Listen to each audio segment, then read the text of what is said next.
Yo, what's going on, YouTube? It's your boy Alex Thomas here, back.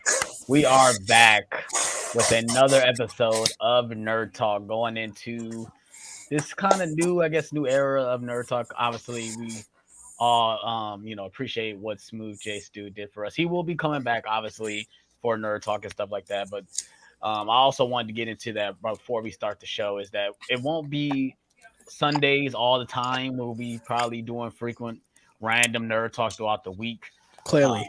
yeah, obviously it's Wednesday. We don't, it's usually we usually do it Sundays, but today we both have today off, and we wanted to get into obviously some big things that came out within these last couple of weeks. We got a lot of stuff to cover. So like I said, today I am joined with my dude, Mind of Nerd, aka Tyler. What's going on, my bro? None, man. School, work, it's life. It feels good to be back. You know, I haven't done it in forever. Yeah, I think I had a talk with John, and we were doing a lot of watch alongs, but clearly throughout the summer, it wasn't that much really going on for us to talk about. Yeah. Clearly, this last couple of weeks, we had some stuff happening. Obviously, have D23 happen. I know we don't really talk about video games, but State of Play recently just passed up, and some stuff came out. We're not going to talk about that, but like stuff like that happened. We got new shows coming out like Lord of the Rings, She-Hulk, obviously Cobra Kai, which we'll be talking about today. So yeah, let's go ahead and get into this big thing. All this stuff that's been coming out this week. Starting off with Lord of the Rings, The Ring of Power. We're gonna get into our thoughts of episode 1 and 2. We have not watched episode 3 yet, so I'm gonna start off with Tyler. Tyler, you watched the first 2 episodes of Lord of the Rings, The Ring of Power. What are your thoughts, man? Um, I was very excited for this show, especially after watching the original trilogy and watching 2 out of the 3 of the extended cuts. I watched the first 2 episodes. I liked them. I didn't love them. I had issues with the storytelling, but the show on a technical level is incredible. The score is amazing. There are some things I like about it. There's some things I don't like about it, but it wasn't doing anything to keep me engaged. And it got to the point where last weekend I was supposed to review episode 3 because I did plan on reviewing every episode, and I missed the date Friday because my Amazon Prime was messed up and I couldn't watch it Thursday night, which is normally how Amazon does it. So Right. I think that Friday I was busy, so I was like, okay, I'll watch it Saturday morning, and I went to go watch, and I'm like, I don't want to watch this, bro. So then I just made the decision. I was like, I'm not going to review the series because nobody was talking about it. The 3rd episode came out and nobody said anything about that episode. I don't even know if it was good or not because I didn't hear any consensus, Yeah. and I made the decision I'm not going to review the show, and as soon as I did that, that solidified I'm not watching the show until it ends because I still have not watched that episode. I don't know. Yeah. There's I good things about it. yeah. I'm just like, I don't care. I agree 100% with you with everything you said. On a technical level, the show looks fantastic. You see where they spend their budget. Middle Earth looks amazing as it does in the original trilogy. The score, like you said, is fantastic. Um, the different locations that we go that we have not never been, I love it. I mean, that's probably my highlights of the show is that we're going to different locations. We're not just sticking to, Minas Tirith or Rohan and stuff like that. We're going to other places. Um, my major flaw with this show is the characters. We haven't had the character. I'm not gripped by their story and their motivations and what their intentions are. I'm not gripped by that. Um, with the original trilogy, you had characters like Aragon. I mean, even as flawed as Frodo is, Frodo was that clincher character that drove us throughout the story. And you also had great side characters like Sam, like Legolas, like Gimli. You had all these great side characters, and within these first 2 episodes, we're not getting that.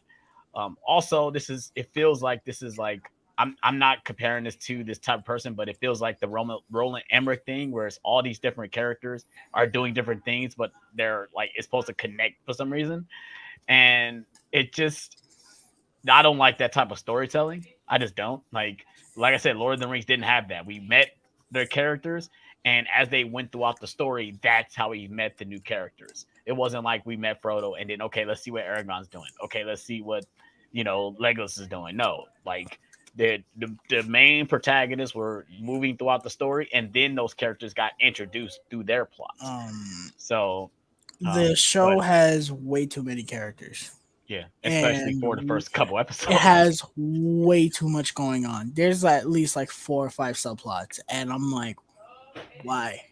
Why? We don't need so much. You got the stuff with the main girl, forgot her name. She Kate Blanchett's character from the original trilogy. Yeah. Then you got Hugo Weaving's character from the main trilogy. Then you got stuff with hobbits. Then you got some other thing with an elf. Then you got some other thing, and it's like, why are you having 5 different storylines for a show Hmm. that you're trying to establish a plethora of characters? You don't do that. Did they greenlight it for a season two as well? Did they Yes, get they green? Yeah, it did. got greenlit for a season And two. it's So like, clearly we're gonna get more. and it's like, um, it's having the same problem as the original trilogy for me, where my main issue, I know probably no one agrees with this, but it's just the me thing, is that I kind of hate that, in Return of the King, you got this amazing battle, and then Frodo's nowhere to be seen for like a whole hour of that movie. Mhm. Meanwhile, he is the messiah or whatever that's supposed to Yeah, save everybody, but then he's gone for like a third of the movie, and it's like, yeah. why? And Well, they're I mean, doing the same thing in uh, in the show. yes. That I mean, that's what happens when you have so many characters and so many subplots happening. It like I said, it wasn't like they were gonna stay with Frodo throughout the entire time. Trust me, when Fellowship of the Ring ends with them just going off by themselves. I mean, I didn't read the book when I first saw the movie. I read the book after, and when they go their own path, I was kind of upset because I'm like, oh, that means Aragon is not going to see Frodo anymore. They're not going to have that camaraderie. Even with the other characters, like we're not going to see Gandalf and Frodo have an interaction for these next 2 movies till the end of the franchise, and it's pretty crazy. Like wow. So I agree. I think it's is too many things going on. I'm just not interested in anything that's going on, and that's bad because I love the Lord of the Rings franchise. And this Well, man, I like the Hobbit movies, but this show, it's a streaming thing. But when you take an uninteresting show and apply an excessively long runtime for a show or an episode of a show and combine that, dude, you're yeah, asking for nobody to care, dude. yeah. I mean, and then also this world is pretty big. The world is pretty big too. That's the thing. Like, so I mean, we'll have to wait and see. Like I said, I'll probably do the same thing you're doing, is just wait for the whole series to be done and then go back and watch it. Maybe we'll do and maybe an episode of Nerd Talk when the show's over. We'll I do don't a even think this we'll show's do gonna a be review. able to be bingeable. I don't see this show No, being bingeable. no, because even after the first episode, we're going into the second episode. I was like, all right, let's see what's happening next. I guess. Um, so you got any more thoughts you want to talk about with Lord of the Rings? It's disappointing. I expected this to be, and maybe it's because it came out the same time House of the Dragon, Yeah, but yeah. And think about I'm watching both. I'm watching both series at the same time. So for me, I think what House of the Dragon does better is that it's one focused story with all the characters combining to it. They doing the Lord of the Rings thing for real. Like it's one couple main characters and they're not like doing all these things. Like you don't see all these different characters in their different worlds. They're all connected to this one, goal, and obviously that's the throne. And yeah, Tyler, like I said, I know I'm not going to go into the House of Dragon binge, but I would definitely at least watch the first episode, see what you think of it. And I don't think you need to watch Game of Thrones to understand what's going on because even though the opening text tells you, oh, this is 200 years before the events of Game of Thrones, I think with it being that far, you don't need to watch the Game of Thrones. You don't need to watch it. I mean, um, all the events of Game of Thrones is not going to be unless of what we know because they could do the Fantastic Beast thing where okay, we thought this wasn't going to connect to the original fucking movies, and now everything is connected to the other movies. Like what the fuck? So I don't know. I don't think they would do that. It seems like with Game of Thrones, it seems like with Game of Thrones they have a pretty good idea of where they want to go with things, yeah, good or bad. yeah, and you're right. Like regardless of you not watching the show, you see that, and that's why I think with Lord of the Rings, that's what they probably need to do. I feel like they don't really know where they want to take the direction of this show. So I mean, I guess we'll have to wait and see. Like I said, I do probably am going to do the same thing you're going to do is just wait till the show is over, then watch it. Maybe it will be bingeable. Well, I guess we'll have to wait and see. The But show is not going to be bingeable, bro. And with every episode being an hour long at the pace that yeah, they're at, hell yeah, no, bro. yeah, I'll yeah. watch 2 or 3 and be like, all right, bro, I need to do something else. All right. But with that being said, I didn't hop into the chat when we started. Let's go ahead and hop into the chat. We got Adam, Mr. Blu-ray saying hi Alex, what's going on? He says, I miss you. Yeah, I know we've been MIA for like it's almost about to be a month for me almost. It's crazy to think that. But I just haven't really been in the mood, I guess you could say. But I'm sorry for neglecting the subscribers. I'm sorry. We got Luke Ponto in the building saying, what's going on, guys? Currently episode 7 of season 1. Loving the show so far. Luke, I'm so happy you got to the show, buddy. Um, I have to give bow to Tyler because Tyler got me into watching it. So, yeah. We got Emmett in the building. Hey, long time. Yeah, I know. I'm sorry. We got Buzz Lightweight in the building. What's going on? Latuda Moore, what's going on? Haven't seen you in my chat in a while. He's saying, what's up, Alex? What's up, Tyler? What's going on? AJ reacts too, man. Let me know, bro. If you want to, hop in here, let me know. He says, Nerd Talk is back, baby. Watching season 5 right now. So I'm hopping off. Y'all have a good stream. Oh, thanks, man. Adam, Mr. Blu-ray say, what's your favorite Chucky movie? My favorite Chucky movie is the first one. Oh, no. Second. The second one. The first one, first and second are tied. I like both of them. Kind of the same. The remake and the second are tied for me. I think the remake is better than the original. Well, I haven't seen the remake, so I can't. I don't know because the remake is really good. Just I hate the fucking look of the doll. So that's what the original would have over it. Yeah, The doll looks way better. AJ say he likes the Hobbit movies. He almost said Chucky movies. Emmett says, "What do you think about Crease Escape from Prison?" Well, we haven't gotten to that yet. Well, it's a spoiler review, so we're going to talk about that. But we haven't gotten to that. Just I hope AJ's not here. You read that. I hope AJ's not here no more. I hope he's not here either. He said he wasn't in the chat, so he said he's going to hop off after he said that. So, I hope. All right, let's go ahead and head on to the next destination, the next topic, and that is just new trailers. Like we had D23 just pass, and they dropped a shitload of trailers. Not on top of that, some other trailers came out like the Glass of Onions. That's what it's called. Glass Onion, bro. Glass Onions. I don't know. I read Knives Out too, bro. Knives Out too. I'm kind of upset in that they're doing the subtitle thing. I kind of wish they would just have called Knives Out 2. But yeah, we got Knives Out 2 trailer dropped. We got Babylon trailer dropped. Shazam. Black Adam trailer dropped. So we're gonna go ahead and get into each trailers. I didn't watch every single one. Like I said, I didn't watch Shazam. I didn't watch Little Mermaid. But I know Tyler's seen most of these trailers. So let's go ahead and get into it. Which one you want to start with, Tyler? Let's get the negative out the way. Let's talk about Little Mermaid. I know a lot of people love this trailer for some reason. I did not like this trailer at all. I thought most of it was great. I thought all the underwater stuff looks great, and then they showed her singing, and I was like, what the fuck is this? You know, it looks really fake. It looks like it's, you can tell me, oh yeah, they made it look like CGI, it's underwater. It doesn't look underwater. I'm sorry. Yeah. It looks like it's in a studio. They just put green screen behind her and she's just like there. It doesn't look legit. And for the people saying, well, what do you want them to do? We've seen movies countless times film things underwater and make them look legit.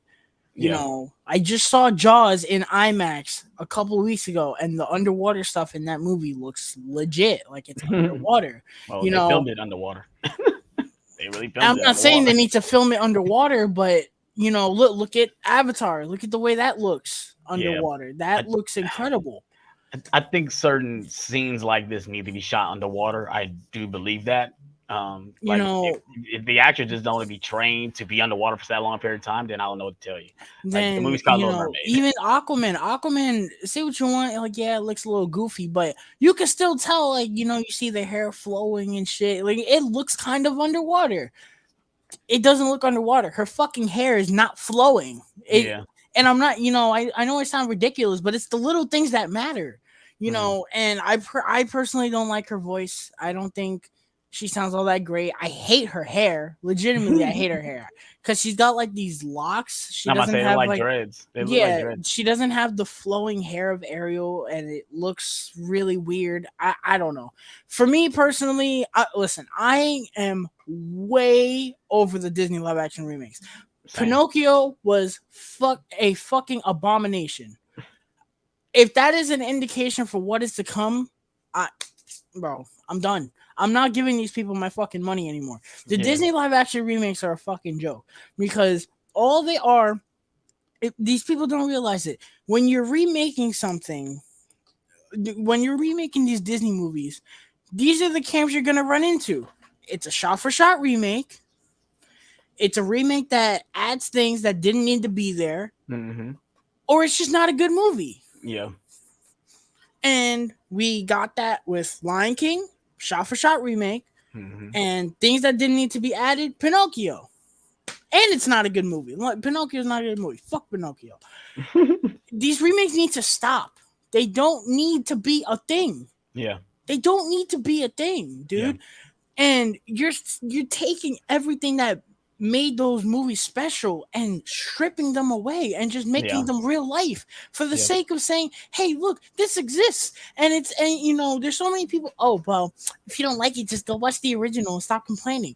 It's not about that. You fuck the like, I love the Little Mermaid. I don't care if it's being remade, but it's like, bro, what is the purpose other than money for making these movies? Yeah, Is it that's the point. The point is they doing this for money. I mean, most movies are made for money, clearly, but this particular thing is for name recognition. I mean, Pinocchio is a very well known animated Disney movie, so of course the name recognition. I mean, some of the actors that's behind it. But the only problem I have with is that with these live action remakes is that they right you're right, they don't need to be made. But if they you want to make them, give me a reason why to watch it. I change mean, them, like, make yeah, them like make special? them, yeah, get like, don't give me like, I thought Lion King was okay, but I don't think the Shop Shop remake worked for Like, that listen, particular live Beauty action movie. Beauty and the Beast is really fucking long. That's my only issue with that movie. Yeah. But Beauty and the Beast, we both love that movie. And Yes. when we watched it the last time, we were like, man, they did Yeah. a fucking great Yeah. job. Yeah. Bro, just look at Be Our Guest. That Yes. sequence That is is awesome. incredible in that movie. Yes, It it is is. great. Yes, it is. It's It's not it's so not it's not vibrant. it's not better than the animated, but No, it's up there. It's so close. Like, it's man, colorful, it's vibrant, it's energetic. Even friend like me, I hate the Aladdin remake, but ironically in yeah, I that don't hate it. movie, everything that I don't I hate that movie. love about that movie is the shot for shot stuff. Like the friend like me sequence It's is awesome. honestly I amazing. I it's the love that it's the sequence. best part of the movie for me. It is so energetic and 'Cause vibrant. I think I don't know if it was John. I think John said the Prince Ali is his Prince favorite Ali is part. really good too. But I know Friend a lot of Like people Me don't like him. is fucking awesome. that Like, that one is really good, and that's what these remakes are missing. They don't have magic, they don't have energy, they're yeah. just there, and Yeah. that's a problem. And people don't see that. People just see, oh, my favorite movie that I saw when I was 5 years old is going to be in real life now. Man, that's cool. I propose something. I know that this will be the last thing we're on to move to the next trailer. I think they should have did these remakes, and obviously, the Lion King is basically a CGI thing. I kind of wish they'd have went like Disney animation style with these ones instead of live action. Because Man, like Dinosaur. like Dinosaur or like, because I'm trying to think the same with Aladdin. Like Aladdin, I think the problem with those movies is that like the actors don't bring the magic either. Like they don't have that enthusiasm like the animated movies do. Like it felt like especially someone like Robin Williams, even though he's already an animated person per se, but like he brings it. It's because he's doing the voice act. He's not acting in front of a camera. So it's like I kind of wish they would have did well. Like I said, certain movies that probably don't need it. I think The Jungle Book definitely didn't need to be a 3D animated. Even like I said, Beauty and the Beast. Beauty and the Beast at this point is at the top is my favorite of all the live action Mine is Disney Maleficent. movies. I love I it. love the first Maleficent, but I think Beauty and the Beast nudges that one out. I See, think but Maleficent is different though.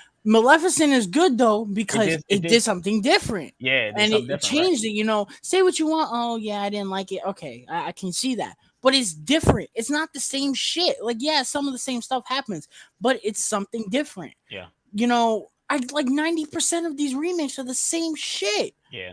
It's the same. Why are you giving these people money to see the same movie that you can watch for free on Disney Plus? I don't understand. I don't get it. I Like don't know, man. it really baffles me. The power of the mouse, man. The power of the mouse, man. It's Something that and fierce. nostalgia, bro. As Yeah. John says all the time, nostalgia is a motherfucker to these people, bro. Nostalgia make you a lot of money though. I mean, we Like, clearly see that. I damn. mean, something like The Lion King shouldn't have made $1 billion, but it made $1 billion just off nostalgia. I mean, that's just a fact. Me personally, I'm not seeing it. I'm not giving these people any more money when it comes to remakes. I'm done. No, I don't mind missing that movie in the I'm theater. probably gonna get shot in the face, but I'm not a huge fan of Little Mermaid. That's like not. I'm that's not. I'm not a huge fan of that movie. So this was not on my radar at all. Something like Pinocchio was, and hearing how bad it was, it kind of makes me disappointed. So, but we're gonna go ahead and move on to the next trailer. Did you didn't watch it, Black Adam, so we can guard that one. Let's I stick to did. Disney. Oh, you I watched did. Black Adam? I was the Okay, one that told you guys that they showed everything in the trailer. yeah. So Um, go ahead. they showed everything in the trailer. um, yeah, the trailer was good. It's a good. I've been saying that Black Adam looks good. I've been one of the only defenders of Black Adam, which I'll wave that flag until the movie comes out. Mhm. I I think Black Adam looks good. I do. I really like that first trailer, and this trailer was even better. Now, do I like that they showed everything in the trailer? Absolutely not. They showed that most people called what this movie's really gonna be, which I'm kind of irritated that this movie's gonna really be what we thought it was gonna be. They Mhm. showed the third act. I'm convinced they showed some of the final shots in the movie. They probably Um, did. It's Warner Brothers. this movie, from the looks of it, looks like BVS with more people in it. For Okay. better or for worse, do with that what you will. The person that they showed in the trailer that I did not know was gonna be in this movie looks great. Effects wise, he looks great. I didn't know he was gonna be in the movie though. So Maybe they shouldn't have showed it. apparently it got leaked on Funko Pops. I did not see those Funko Pops. I only saw the heroes. Yeah. Dr. Fate looks fucking awesome. Mhm. The other Adam Smasher looks pretty cool. The other girl, I don't know her name, but her powers seem pretty cool. And the part of the movie that's going to be Black Adam versus the Justice Society looks pretty fun. It looks like Mhm. a fun movie. I'm hoping for the best. At this point, DC, just make good movies. I don't even care what you do anymore. As long as we Mhm. get good movies, I don't care. Uh, Black Adam looks cool to me. It does. Yeah, I'm not excited for Black Adam. I'll go see it when it comes out. Didn't it get delayed? Did it get delayed? No, come on in Okay. October. I don't know why I thought it got delayed, but I'm not excited though. I tell you that right now. It looks pretty generic to me. It's bad. After watching that first trailer, it looks pretty like a generic superhero movie. Um, but it's 2022, so I mean, we'll see how that goes. But yeah, I didn't want to watch the trailer just because you told me that they showed everything. So I'm not Yes, if gonna you watch have not seen the trailer, do not watch it. it. Seriously. And thank God I'm not going to the theater. Well, I'll be going to see Halloween Ends, but I'm not going to the Show theater it. anytime soon. So most likely I won't see it in the theater. I doubt they're gonna show that trailer for Halloween. Okay, They might. No. right. So yeah, let's moving on. Let's go back to Disney. Let's go ahead and talk about, since Emmett just brought it up, the Werewolf by Night trailer. That trailer was pretty different. There uh, are things I like about it, and there are things I I don't didn't like like. same like Okay. So what I like is it looks violent. uh, Hopefully we're bringing some of that multiverse of madness stuff into yeah, this. yeah, I love that it looks contained, obviously, because it takes place in what's Bumblefuck. yeah. Uh, I'm about to say I it like doesn't that look it's like it doesn't look contained. like it doesn't like it take place in the Marvel universe. That's what it Yeah. looks like. We're getting Man Thing, which is pretty great. Yeah, The effects with what you can see look pretty cool. I love the vibe that they're going for. it looks very werewolf esque. Like Yeah, I mean, where Wolfman esque vibes. yeah. That's what I got from it. But this is my issue. I don't know if this is gonna be released in black and white or color because I've seen people Yeah, make release shots of it in in color. color, it looks great in color. So it does look great in color. But this is my thing is They might give you the option. there are I like that. Um there are things there are people that know how to do this very well. And what I mean is the black and white looks fake. It doesn't look legit like they shot it in black and white. Yeah, like they shot in the color and they just put a black and white palette Yes, over it. that's exactly what it looks like. You watch a movie like Death Proof Yeah, from Quentin Tarantino, and right. it looks like he filmed that movie in the 70s. I Yeah, love the way that movie's filmed. It's one of my favorite things about the movie. It is my favorite thing about the movie. We've seen other black and white movies that even it kind of reminds me of Logan. Logan yeah, looks, it's black and white, but it's a Hollywood black and white. It's yeah. not old school black and white. That Right. that black and white is marvelous. Yeah. But If you guys have not watched Logan Noir, watch you it. should. It looks amazing, But my especially in my 4K. little issue is that they're trying to make it look like it's from the 30s and Yeah, they miserably failed. yeah. Even with the ending, like when they end with like the film The reel going Yeah, out, like it's like okay, that looks pretty cheap. Yeah, I don't know. Maybe it'll look better in the movie or special, whatever, because it was very quick. They showed a lot of things very, very quickly. But listen, if at the worst it comes out looking like Logan Noir, and if yeah. it looks like that, I'd be okay with that. Right. you know. But it looks fun. I'm very excited for this. It's the first time Marvel's done a Halloween. I guess we're getting holiday specials now because we got the Yeah. Guardians one coming out in December too. Yep. I'm very excited for this. I am. Ever since I heard like, oh, they were making a werewolf special, I was like, yo, whoa, okay, that's really Yeah. cool. And this is directed by Michael Giacchino, bro. It's That is directed by him. wild. Wow, that's Yes, crazy. I did not know that. that is wild. That's pretty dope. And I wonder Which if he's doing the score too. If he's doing the he score, him probably doing the is. score and directing. Because I think Wow. he did all the Marvel movies this year so far, Yeah, he's because and he I did think he's doing Wakanda Forever he too. did Love and Thunder as well, right? And he did. No, he didn't do Multiverse of Madness. That was Danny Elfman. Right. I think he's doing Wakanda Forever though. That would be surprising. But I yeah, would be surprised. it looks cool. It does. It does look cool. Nitpicks aside, it does look like a lot of fun, and Yeah. it's just another thing added to the Halloween Yeah. stuff. List. Yeah. I'm very excited for it. For sure. Like I said, I like the way the trailer looked. Like I said, I did love it. It does look graphic. I like I said, I like the 50s like vibe to it, like the old school style to it. I do agree. I kind of wish that hopefully Disney Plus give us the option if you want to watch it in color, watch it in color. But if you want to watch it in black and white, you can watch it in black and white. I got a feeling they will do that, kind of like the IMAX enhanced thing. If you don't want to watch the IMAX enhanced, you can change it.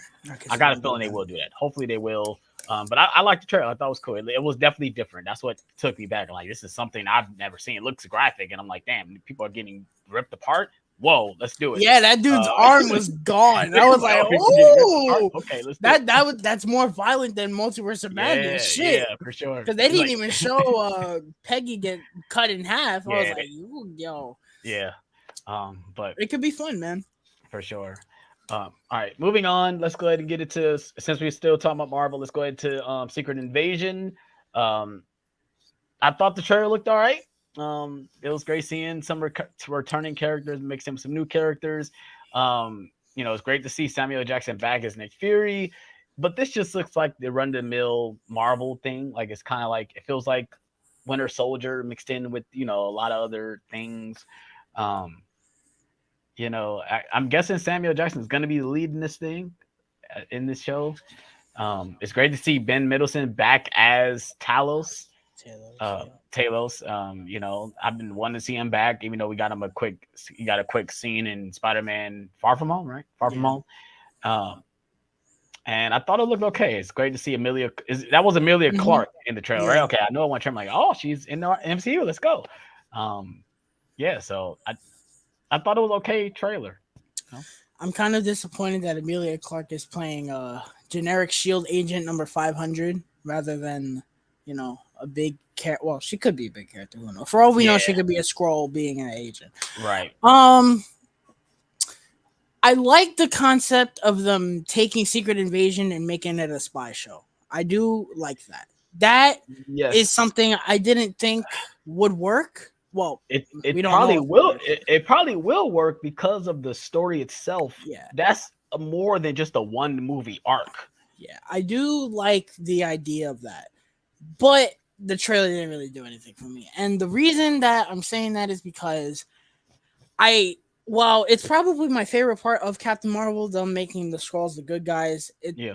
they also shot themselves in the foot big time when they did that Yeah. because Secret Invasion is a big thing in the comics. Hell, that Yeah. could have been its own Avengers thing, That's what I'm saying. which is what I wanted. That's what I thought they were going to do, especially But introducing the scrolls. but it's not. And so it's like this show gonna be the thing where it's like you got Ben Mendelsohn and his clan of Skrulls going up against these evil versions of Skrulls. That's exactly what this is going to be. You know, that's exactly what this is going to and be. watching this show, it's gonna be kind of disappointing watching it, and that's gonna be the case. I mean, But also it's no. I mean, like I said, maybe we'll get another trailer and see War Machine suit up. Like, I wonder if these other heroes going to be connected. I'm glad Don Cheadle was in. I didn't even know he was going to be in this. Me either. I didn't either. When I saw him, say, "Oh, okay, so we are getting this connected to I do. We've seen what's his name from fucking Black Panther. He's in it too.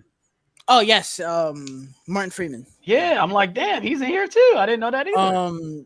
The thing is, it's like they kind of have. I don't want to say nothing because I love War Machine, but in a sense, you have like these nothing characters, and the Skrulls are just changing into them. It's like, who cares if he turns into War Machine? Yeah, turn into Captain America or Thor or something. Yeah. Like, who the fuck cares if you're duplicating War Machine? Unless he has like high government power now, which is possible. I can see that happening. I don't know. But there are things about it I like. Like, I think my favorite scene in the trailer was probably when Talos was sitting there and they all turned into Talos. That was pretty cool. I don't know. I think my favorite thing about this is the vibe. It seems serious, but it's not going to be serious. we know Marvel. It's not going to be serious, which I kind of wish they would just do that because, like I said, this event is pretty big. But that's the one thing why I said I'm kind of upset that it's going to be a series because I feel like this is an arcing storyline that's like this should be on the big screen. Like, this should be on the big screen. This is something that's going to be one and done because I don't see this bridging into Kang's Dynasty or anything like that. No, and not even the Marvels though, because it should be going into the Marvels, but it's not. It might. I don't know. I can't bet on that, especially what we heard about what the Marvel is actually going to be. Oh my god! We're not going to talk about that because we're not going to go on rants. But dude, yeah, we're not going to go into that. I do like that this show looks like Winter Soldier esque, type. Yeah, I do think like at first I didn't really like the idea of that show, but seeing how it's gonna supposedly play out, I'm like, this could be really cool. This could be a really cool concept, and I'm a little bit intrigued. If they make it like that, though, like, because they can show us that it's going to be this thing, but I want it to be epic. Like, I want this to really matter. Like, because, like, these shows so far, which obviously we'll get later, doesn't feel like that. Like, it doesn't feel like you really need to watch these shows. I mean, but it could be. They could make it like Winter Soldier, where it's like when we find out that Alexander Pierce is behind everything, we're like, oh shit! Right, they could have moments like that. Yeah.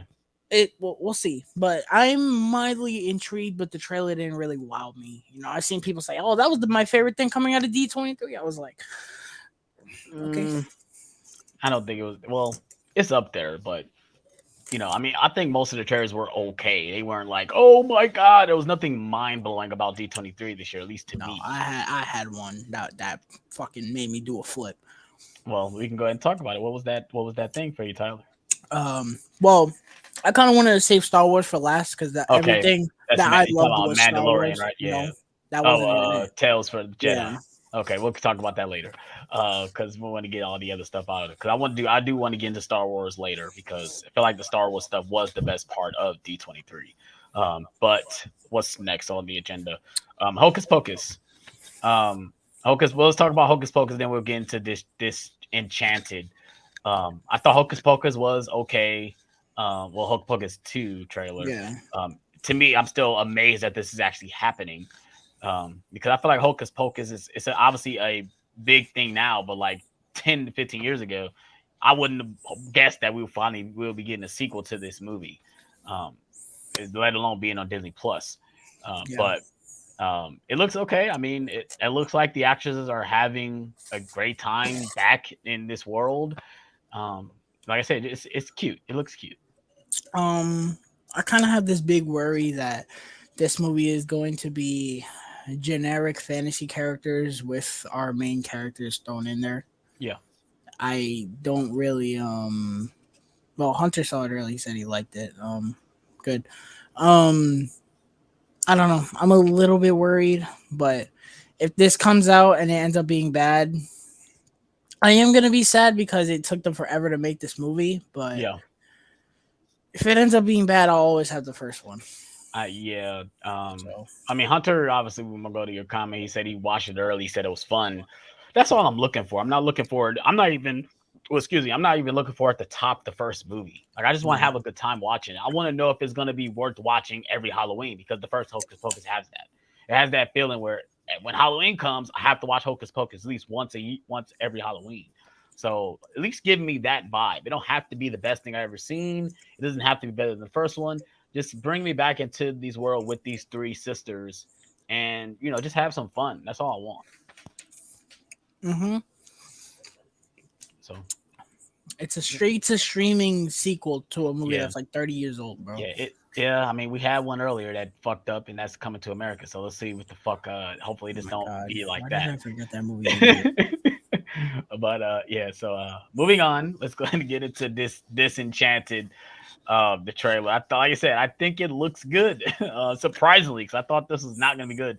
The fact that everybody came back for it, it's okay. It Yeah, might that's be. very wild. It might be good. I mean, especially being for streaming. Um, but I got a feeling the actors probably didn't know it was going to stream when they filmed it. They probably thought it was going to be in theaters. But No, they announced that it was going to Disney Plus when they. okay. Because I didn't know. I remember when they announced. I didn't know if they said okay if it's going to be a straight to Disney Plus or not. I know they announced it, um, but I thought it's another one. It looks cute. It looks cute and it looks good for what it is. There are things that I mostly really like this trailer. The thing that I love about this is the plot. Yeah. I did not know what the plot of this movie was. When I seen what the plot of this movie, I said, "Holy shit, that's really good." Yeah. It's like that could be really good. I don't like Maya Rudolph as the villain from the trailers. Yeah. She looks Yeah. she looks ridiculous. Yeah. I'm about to say she looks Okay. And I can already tell if this movie is a 4 out of 5. The reason it's not a 4.5 is because of her, bro. Yeah. Legitimately, I don't think that she's she gonna doesn't be buy me as the villain at all. Well, No. she doesn't give me villain vibes. Everything else in the trailer looks great. I love seeing James Marsden back. He looks like he's having a blast. And now he gets to bang Elsa. Good for him. That was the other thing that kind of bugged me. Why is the evil queen back? Yeah. Because I thought they banished her in the first movie or something. Yeah, I have to rewatch that first movie. It's been a while since I watched it. Now that this trailer came out, it made me want to watch the first movie. Like I said, it's just crazy to see that all these actors came back for this one. That's the one thing that was crazy when I saw that everyone was returning. I'm like, wow, they must really either really like doing what they did in the first movie, or this script must really be good for them to come back. Like, or the story must be really good for them to come back. We're getting this movie on Christmas Eve. Yes. All right. The last time we had a movie around Christmas time, it was pretty dog shit. Yeah. Let's not repeat that, please. Let's Well, actually. we didn't get that with Soul. Oh no, Soul was good. I'm talking about Wonder Woman 84. I'm not talking Well, about that's Soul. Warner Brothers.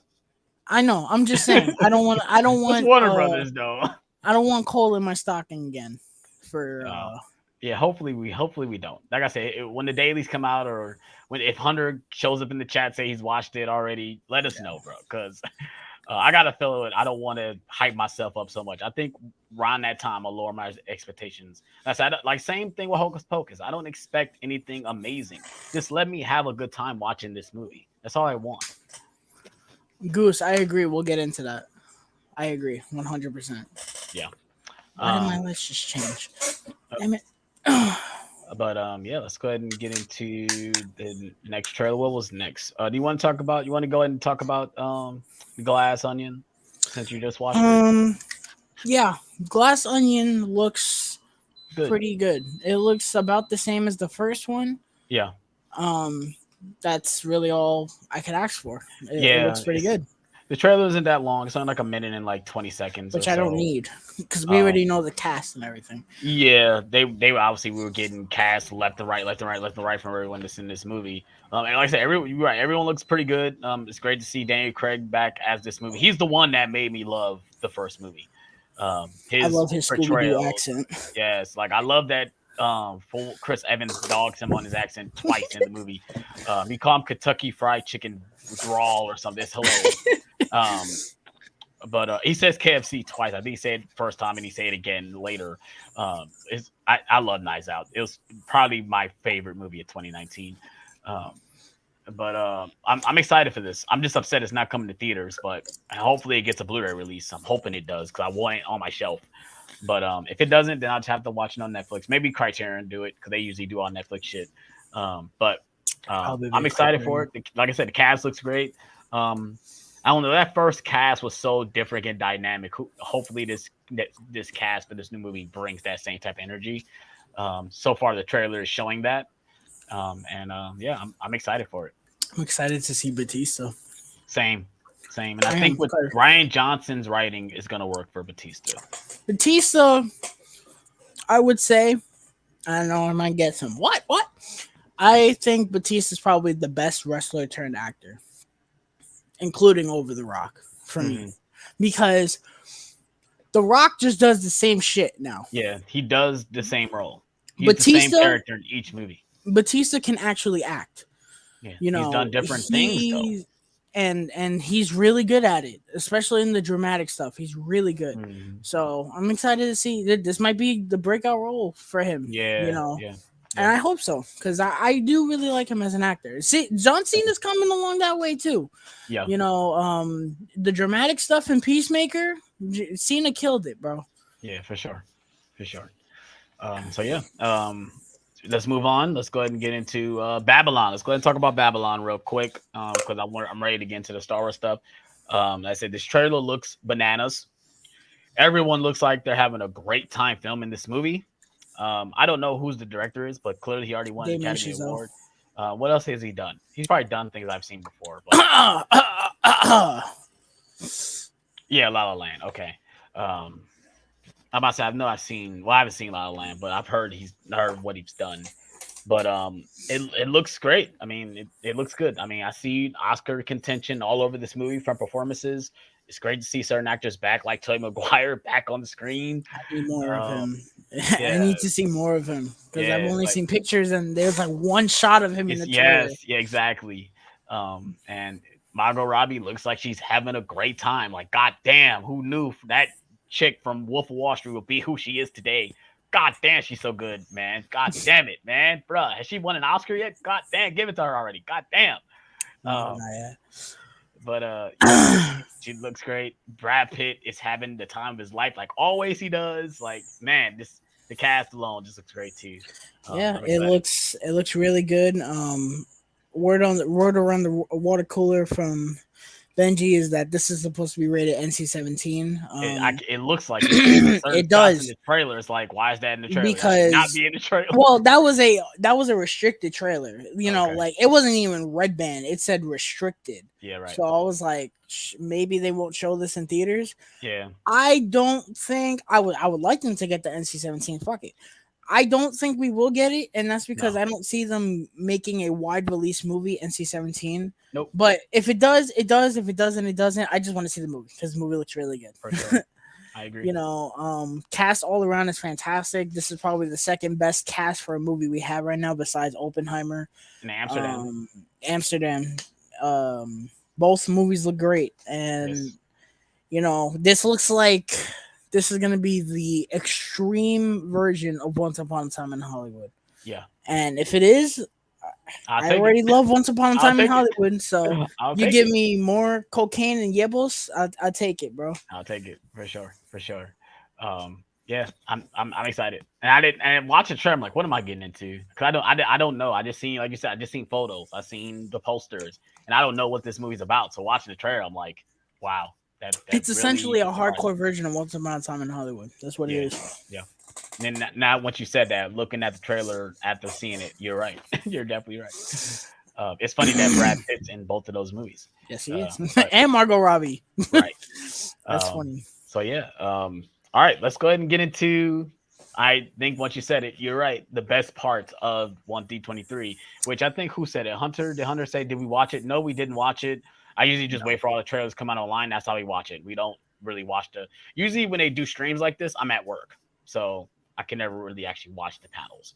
So yeah, let's go ahead and get into what you want to talk about. Mandalorian first, Tales of Jedi. Which one you want to talk about? Okay, so they dropped the Andor trailer, another one. See, that's the one I didn't watch because I don't want to watch any more footage. You didn't really miss much. It was kind of a final trailer. I'm tired of watching footage from his show. Like, I'm just ready to watch it. Like, I don't want to I am too.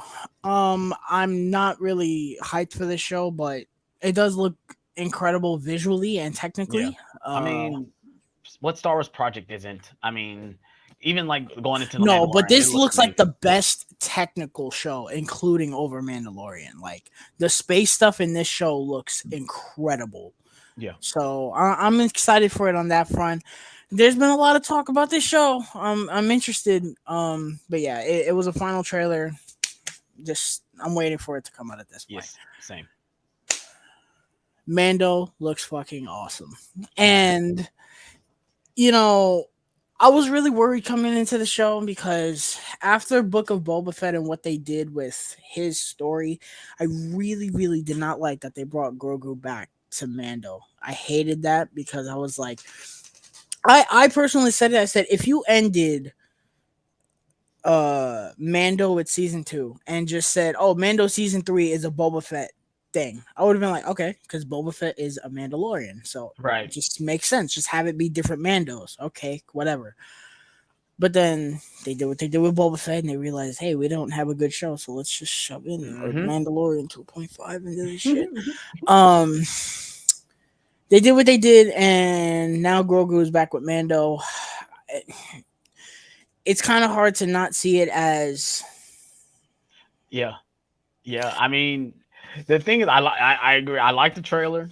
I think it looks great. Like visually looks great. It's great to see Mando back. It's great to see Grogu back. But the thing is, I agree. Like them splitting up at season 2, I kind of thought season 3 was going to be just him by himself, because I think the reason why this show works is because Grogu is there. You got he's the cute little baby Yoda. So, he sells toys, he looks cute, all the girls would watch it because they got a cute little thing to watch. And it's like, you've seen that for 2 seasons already. Like, we've seen that already. And even in Book of Boba Fett. I didn't watch Book of Boba Fett, but I did watch the scenes with them in it because I knew Mando was back in it. So that's what I watched, But, like, I was again, though. Listen, putting that aside, that's not even my biggest thing I took away from the trailer, because that was an afterthought when I saw the things that were in this trailer. I was really worried. I was like, what the fuck is the story of this going to be? Turns out he's going back to fucking Mandalore, and it looks awesome. Yeah. It Yeah. looks awesome. Yeah. I was like, oh my god, this looks like it's gonna be so dope. I Yeah. can't wait. It looks Yeah. really good, and my hope. I didn't think it was gonna be bad, but I was just a little worried. My hope is now restored. Bring on 2023 when we get this and Ahsoka, which we need Yes. a trailer for Yeah, that's desperately. what I thought we were gonna get a trailer for Ahsoka, but obviously we got Tales of the Jedi instead. Um, but yeah, I think this looks fantastic. I'm excited for this. I think at this point, Mandalorian might be the best Star Wars thing in this It's thing been so that way far. since 2019, bro. Yeah, like I think this is the best thing. Like I like Rise of Skywalker more than most people, but yeah, I think I agree with most of the fans that this is the best thing that they've done so far. I mean, Uh, no, my personal favorite Star of Wars thing course, that they've done is Star Wars Visions. That's Visions. my Yeah, see that was different though. That's the thing. Like it was that shorts, right? It was the short. That's the yeah, one with the shorts, right? Yeah. So yeah. that's to me, it's like that's different than what the main stuff. Like that's why like it's hard to count like Well, the if they Bad made it Batch and stuff fucking like that. canon, then Yeah, shit. see that's what I'm saying. None of the stuff is canon. So And half that show should be canon because some of that stuff is genuinely amazing, and it's just not canon. Oh, yeah, I hate it. yeah, yeah. Yeah, Mando looks great. I'm very excited. They're essentially banishing him. They're like, listen, you took your fucking helmet off, bro. Get Yeah, and the fuck out. that's once I see him do that, I say, oh yeah, he's done. He's done. He's not gonna be accepted anymore as a Mandalorian anymore. And I'm very excited to see what they do with that. So yeah, I mean he's gonna be a fugitive at this point. He's a fugitive at this point. I Uh, wonder if that's what the season's gonna be. The that's Mando's hunting him down. that's what I want. That's what I wanted it to be. I want that because that's pretty exciting to me. I love fugitive That could type be pretty. storylines. Yeah, that You could be know, pretty dope. he's on the run basically. And this girl has dark saber too. Yeah. Yep. A So lot. We got a lot of puzzle pieces. We got a lot of yes. puzzle pieces. Yes. So yeah, let's go ahead and get into the ending of all the trailers, and that is Star Wars: Tales of the Jedi, another animated thing that I did not expect we were going to get. Did they announce this, or did it just Yes, come they out of the did. blue? Okay, I don't Mhm. remember They this. That's what I'm announced saying. this. I've looked. I'm like, did they announce something like this? I don't remember it. They announced it at Comic Con, I think. Okay, okay. So yeah, this looks great. It looks great. It makes me want to We are watch the animated getting stuff again. young Count Dooku, bro. Yep. If you are a Star Wars fan and not excited for that, I I don't know what to tell you. Yes, We sir. are getting what we should have gotten a From while Attack of the ago. Clones. I'm guarantee you, we're gonna get this, and then we're gonna be like, damn, Attack of the Clones isn't that bad. Even though I already say Attack of the Clones is not that bad. And It's that's what I bad. Come think on, son. bro. Childhood, bro. Bro, That's nostalgia. yeah. Dave Filoni is on a mission to make the Clone Wars movies look legit. Yeah.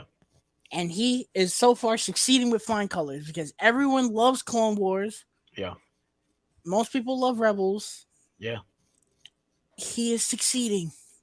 And I think with this, when you have Clone Wars and then this, well, I think this comes before Clone Wars because, Dooku's not evil and then Ahsoka is just a child. The stuff with Ahsoka, oh my, Yes. Yes. Why is I love that they pushing her so hard within this stuff. Even though we got Clone Wars, she was all over that show, but like even her being in Mandalorian and then she getting her own show and now she's in this is like, yeah, that's what I'm saying. Like y'all keep giving me Ahsoka, like give me. I want Vader, bro. Like just give me Vader, bro. Like just go ahead and give it to me, dude. Bro, because he's trying to rectify the prequels. Yeah. And can you blame him? No, I can't blame him, but the prequels are what the prequels are. Like I don't think doing new things to add to it is gonna make it better. Like I don't think that's a thing. Like I don't think that's a thing. At least in my eyes. I don't think watching the Clone Wars show is gonna rectify what I think of the other movies. It's not. Especially Phantom Menace and then Attack of the Clones. Like I just don't think that. I don't know. Because it worked for me with the Clone Wars movie. Because before I didn't care for the Clone Wars movie. And then when I watched it in order with the show, I said, yo, this movie's fire. See, that's different. That's different because that was supposed to be show episodes that they put into a movie to put into the theater. Like, that's different. Um, Mm, but I mean, that's just my opinion. But yeah, I mean, it so looks good though. It looks really great. The animation looks phenomenal. I'm very, very, very, very, very excited for this. I am. I agree. I agree. I agree. Yeah, it looks great. Like I said, I know I'm gonna keep saying I'm tired of prequel stuff, but I mean, if the prequel stuff is good, yeah, let me get it. You know, to me, I want them to go farther back. You know, but obviously, I'm asking for Vader stuff because most of the Vader stuff they've done has been great. We're never Like, getting that to the Old Republic, bro. yeah, we're never gonna get to the No Old matter how Republic. many times Ryan Johnson was to say, "Oh yeah, my trilogy's still happy," you're not It's doing it not. right. Yeah, You're it's not. not doing it, bro. You're I just don't. not I, doing I it, don't. bro. I don't believe that Disney. I don't think Disney believes that the Old Republic stuff would sell. That's why Which we it just would. keep. That's why we keep getting the same run of the mill stuff that's already been shown that has made money already. Well, I don't know, man, because Taika Waititi's thing is supposed to be a whole new thing. Isn't someone else directing a Star Wars movie and it's supposed to be like a whole new thing? Let Yeah, I know Taika Waititi is doing something. I don't know anything else, but you might be right. It might be another project happening that it's not me going to be see. connected to the Star su- Wars. the main Star Wars story. But I mean, I want different things, but like I said, if you guys are gonna give me stuff that's connected to the main storyline, that's good. Yeah, I'll take it. You know, um, I would love to see new stuff and stuff that's outside of the galaxy far, far away. But you know, while he's looking up that, Yeah, let's I'm go ahead trying and head to. into the chat real quick. I know I've missed a lot of comments so far. Jason, I don't know if you're in here. What's going on? He says, my mom's been away a bit, been doing some massive cleaning and painting, been busy lately. Yeah, we've all been busy. Tyler just started school. You know, I've been doing a lot at my job, you know, hanging out with the fiance and stuff like that. We've both been taking a little break from YouTube. We just thought we'll do this stream today because we're both off and we wanted to talk about some things. So, you know, um, we got Slipknot fans, see my vest, Mr. Burns, LOL. Don't know what that means. John Claude Van Damme, Big Babby, Cobra Kai season 6, make it happen. If they bring John Claude Van Damme into the Cobra Kai series, That is the that would be magnum opus. fucking awesome. If That they is the magnum opus, bro. either him or Chuck Norris, bring me those two. I will be amazed. Um, we say, well, Tyler's gonna pop a blood vessel. Yeah, Tyler is gonna pop a blood vessel, but we love him for that. That's why. Yeah, man. Yeah, we talked about that trailer. He said, "What's up?" This? I meant to say this earlier. Are we doing an Avatar watch along to for the new Avatar movie? Most likely, no. I don't think I'm going to do an Avatar watch along. Maybe I'll put up a poll. I'll put up a poll and see if you guys want us to do it. Like I say, it might not be tied to Nerd Talk. It might just be a random watch along on the channel. If you guys want that, I will. Because even Adam said the same thing, Avatar watch along. So a couple people might want it. So maybe I'll put up a poll. If you guys say yes or no, then that will determine whether or not I'm gonna do it. And that's even if my buddies want to do it. Because if no one wants to do it, then I'm not gonna do it by myself. We'll see. If that Um, 4K comes out, hell yeah. it's not coming out this year. It's coming out next year. Well, uh, and it says, "Do you think Moon Knight will appear in Werewolf by Night?" No, he would not appear in no, Werewolf. they cut it. Apparently, they cut it. It was either him or Blade that they cut from Mm-hmm. the special. Okay. Of course, we already answered that one. We had my twin brother popped in here, said, "What's going Yo, on? What's going on, brother?" Um, somebody is knocking. Hold on 1 second. uh-oh.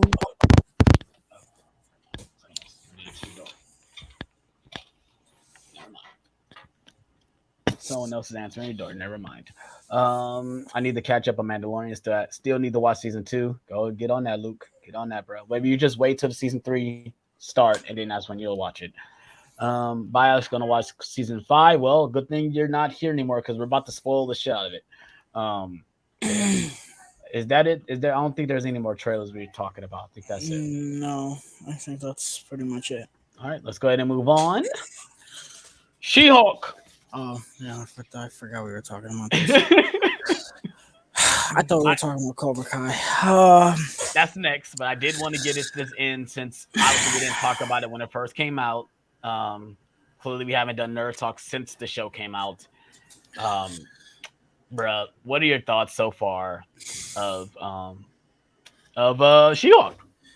This is Marvel's version of Birds of Prey in the worst way possible. I don't think this show's bad. There are bad things in it. Hmm. Tatiana Maslany is not one of them. She's pretty good. Yeah. I'm loving Tim Roth as Abomination. Yes. His Yes. his side of the show is probably my favorite thing from the show so far. I really liked what they did with him. Wong is pretty good. Yeah. I did not think he's gonna be as much in the show as he Neither is. did I. Episode 4 was by a country mile the best episode so far that we've gotten. Um. Yeah, I can agree with that. I don't I know if I liked like episode this. 4. I don't know if I like the stuff with the drunk girl that came in. I don't know if I like that stuff. It was funny, but I'm like, okay, I don't know if I like this. Um, Yeah, me too. I was like, I don't know if I like this, but it's kind of but funny. it's So funny though. Like, and then not even that she like is friends with Wong. Like the mid credit scene is yes, pretty hilarious. That they're like yes, naming off that drinks. is He's like, oh, I hilarious. tried that. It's pretty hilarious. Um, I like what they're teasing with the magic dude. The magic dude was pretty cool. You notice how I'm talking about episode 4 only? Yeah, because everything else Oof. clearly episode 3 was kind of the nail in the coffin that like who knows where the show's going because like I said, I kind of feel like this is like they're doing different like obviously they're doing different cases for what's going on, y'all. I'm live right now. But you can say what's up. What's up, guys? My Yo, nephew's walking through the place. What's going on, Kyle? But I do like that they're doing like well, I don't know if I like it or not, but they're doing like different cases for each episode. Like, I do kind of like like the Law that. and Order thing, where they're Yeah, doing like each different case for each but I episode. wish that they would. They don't put emphasis on it. This was episode 4 was the only week where they were like, okay, this is what's happening. Yeah, And I was like, okay. And I told AJ this, I was like, why isn't the show like this every week? yeah, And yeah, it's not even, the show episode 4, the comedy felt so natural. It yeah, didn't come off yeah. as it was trying so hard to be funny. It Right. felt natural. That's my issue with this show is that it comes off as so desperate to be funny and it's Yeah, yeah, not. yeah. I Because don't like even the fourth wall breaking isn't like it doesn't. It's supposed to be funny, it but it's doesn't not. feel natural. Like, it doesn't feel natural at all. And I don't like any of the characters. She-Hulk is okay. Abomination is okay.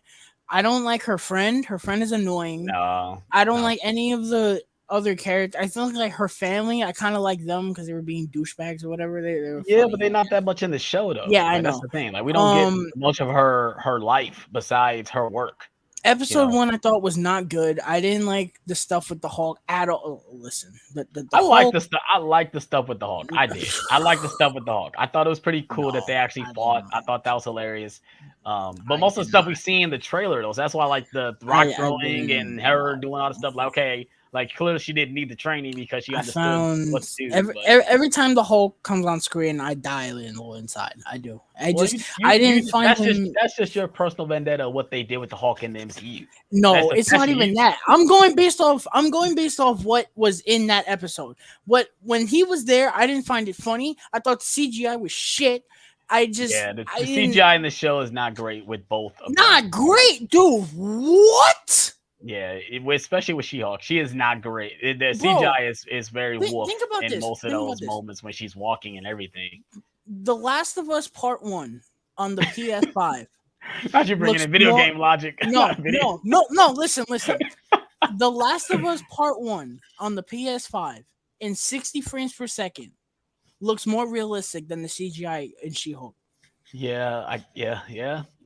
You're right. You're right.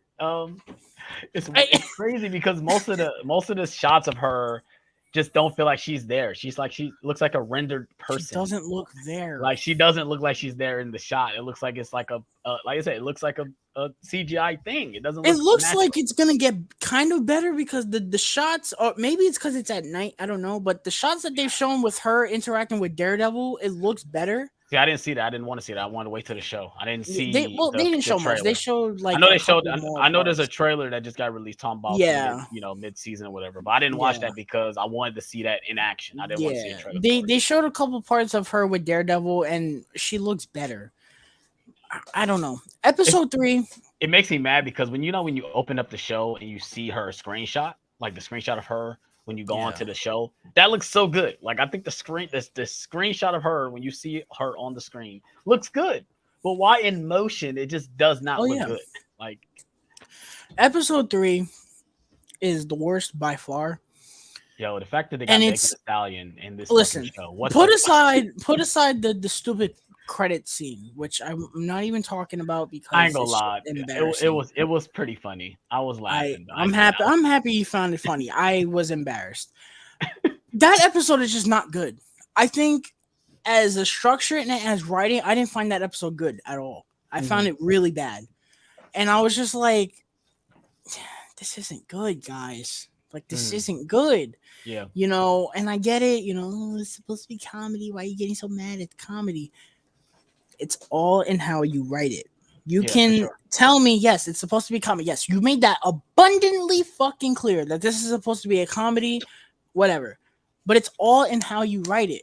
And Right. comedy is also subjective. I don't understand why Exactly. people are getting upset at people like me who are saying I don't like this show because I just don't find it funny. You can't get mad at me for not finding something funny and saying that it's shit because I don't find it funny. If I don't find it funny, I don't find it funny. It's the Yeah. same thing with Barbarian. If I had people on my case because I didn't find Barbarian scary at all, but people were like, "Oh, this is the scariest fucking But thing in same ages." thing. Horror is subjective as well. Like people get scared from different things. Like we all don't scare the same, or y'all don't find things funny the same. Like I'm not a huge comedy guy, and clearly you guys know that. But like I do like comedies, but there's just certain comedies I just don't like. Like, and that's just like I said, that's just a me thing. That's me personally, and that's me. I'm not gonna say you're wrong at all. That's the thing. It's all subjective at the end of the day. But I'm going to go ahead and get to the Goose comment. He says he loves it. This is his second favorite MCU show so far. Your second favorite over. So obviously my top three is WandaVision, Loki, and Falcon and Winter Soldier is nudging up in there. It's like really nudging up in there as my Believe top it or three. not, this isn't my Uh, least favorite of the shows.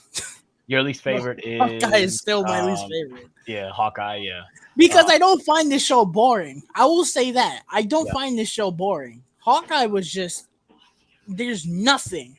yeah. She-Hulk has things in it. I'm just like, it's not good things, but it has things in it. Hawkeye just had nothing. Right. You know. Um, Goose86 says the reason Hulk looks good is because he has stubble, wrinkles, and stuff like that. His facial features says She-Hulk does have any of that stuff. Yeah, I can agree with that. But the one thing I don't like, if you look at the actress, she does have a little age to her face. Why didn't they just apply that to her She-Hulk form? You know, um, that's all I have to say about that. It's like she doesn't look really that young. Where if she looks like She-Hulk, she wouldn't look younger. Like, why does she look younger as She-Hulk than she does it in her human form? So, um, yeah, that's all I have to say about that. So yeah. Any more thoughts before we move into the big epic one that we're talking about today? We have 5 more weeks of this. I'm kind of ready for it to be over. I don't see how this is gonna be made interesting for 9 weeks. Yo, Goose, bro. I'm about to say he said Moon Knight is his favorite. Let's Okay, talk, yeah. bro. We gotta talk, bro, because you my son for that, bro. Me and you, right, me and you, bro. That's me and I you. had to show next. I'm like, oh, he got the same number one as you, bro. Yes, I do. Yeah, love Moon Knight. but yeah, we got I 5 miss more it. weeks of this, and I got something ready to see Daredevil pop in to see how he's gonna thing. Did you see the story that they're not doing? That they're not continuing the Netflix story. Yeah, It's gonna be a different thing, which I kept telling everybody they're not gonna connect the Netflix stuff because it's not connected. It's a different thing. but I People don't thought I was like. stupid, but I don't think what it it's is. gonna be a whole new show. I think it's gonna be something where it's like I just think it's a multiverse thing. That's what I think. it could be that. I don't know. Part of me just thinks that they're not gonna branch off anything that happened in season 3, and they're just gonna reboot it, but not reboot it. I mean, if you guys want to keep the stuff, make season 1 canon, and everything else is gone. Like season 1 is to me is still the best. Everyone loves season 3, but I think season 1 still is the best season out of all 3 of those seasons. Keep that canon, and then introduce, make the other seasons kind of null and void. Because I didn't really like the stuff with the hand. The electric stuff was cool, but the Punisher stuff is the best part of that second season. I kind of wish they would make that canon because I think that stuff is the best part of the show. He's Um, probably coming back anyway, so I would love to have John Bernthal back as Punisher. I think he's great as that character. I still he need to should watch be in the fucking the show. Thunderbolts.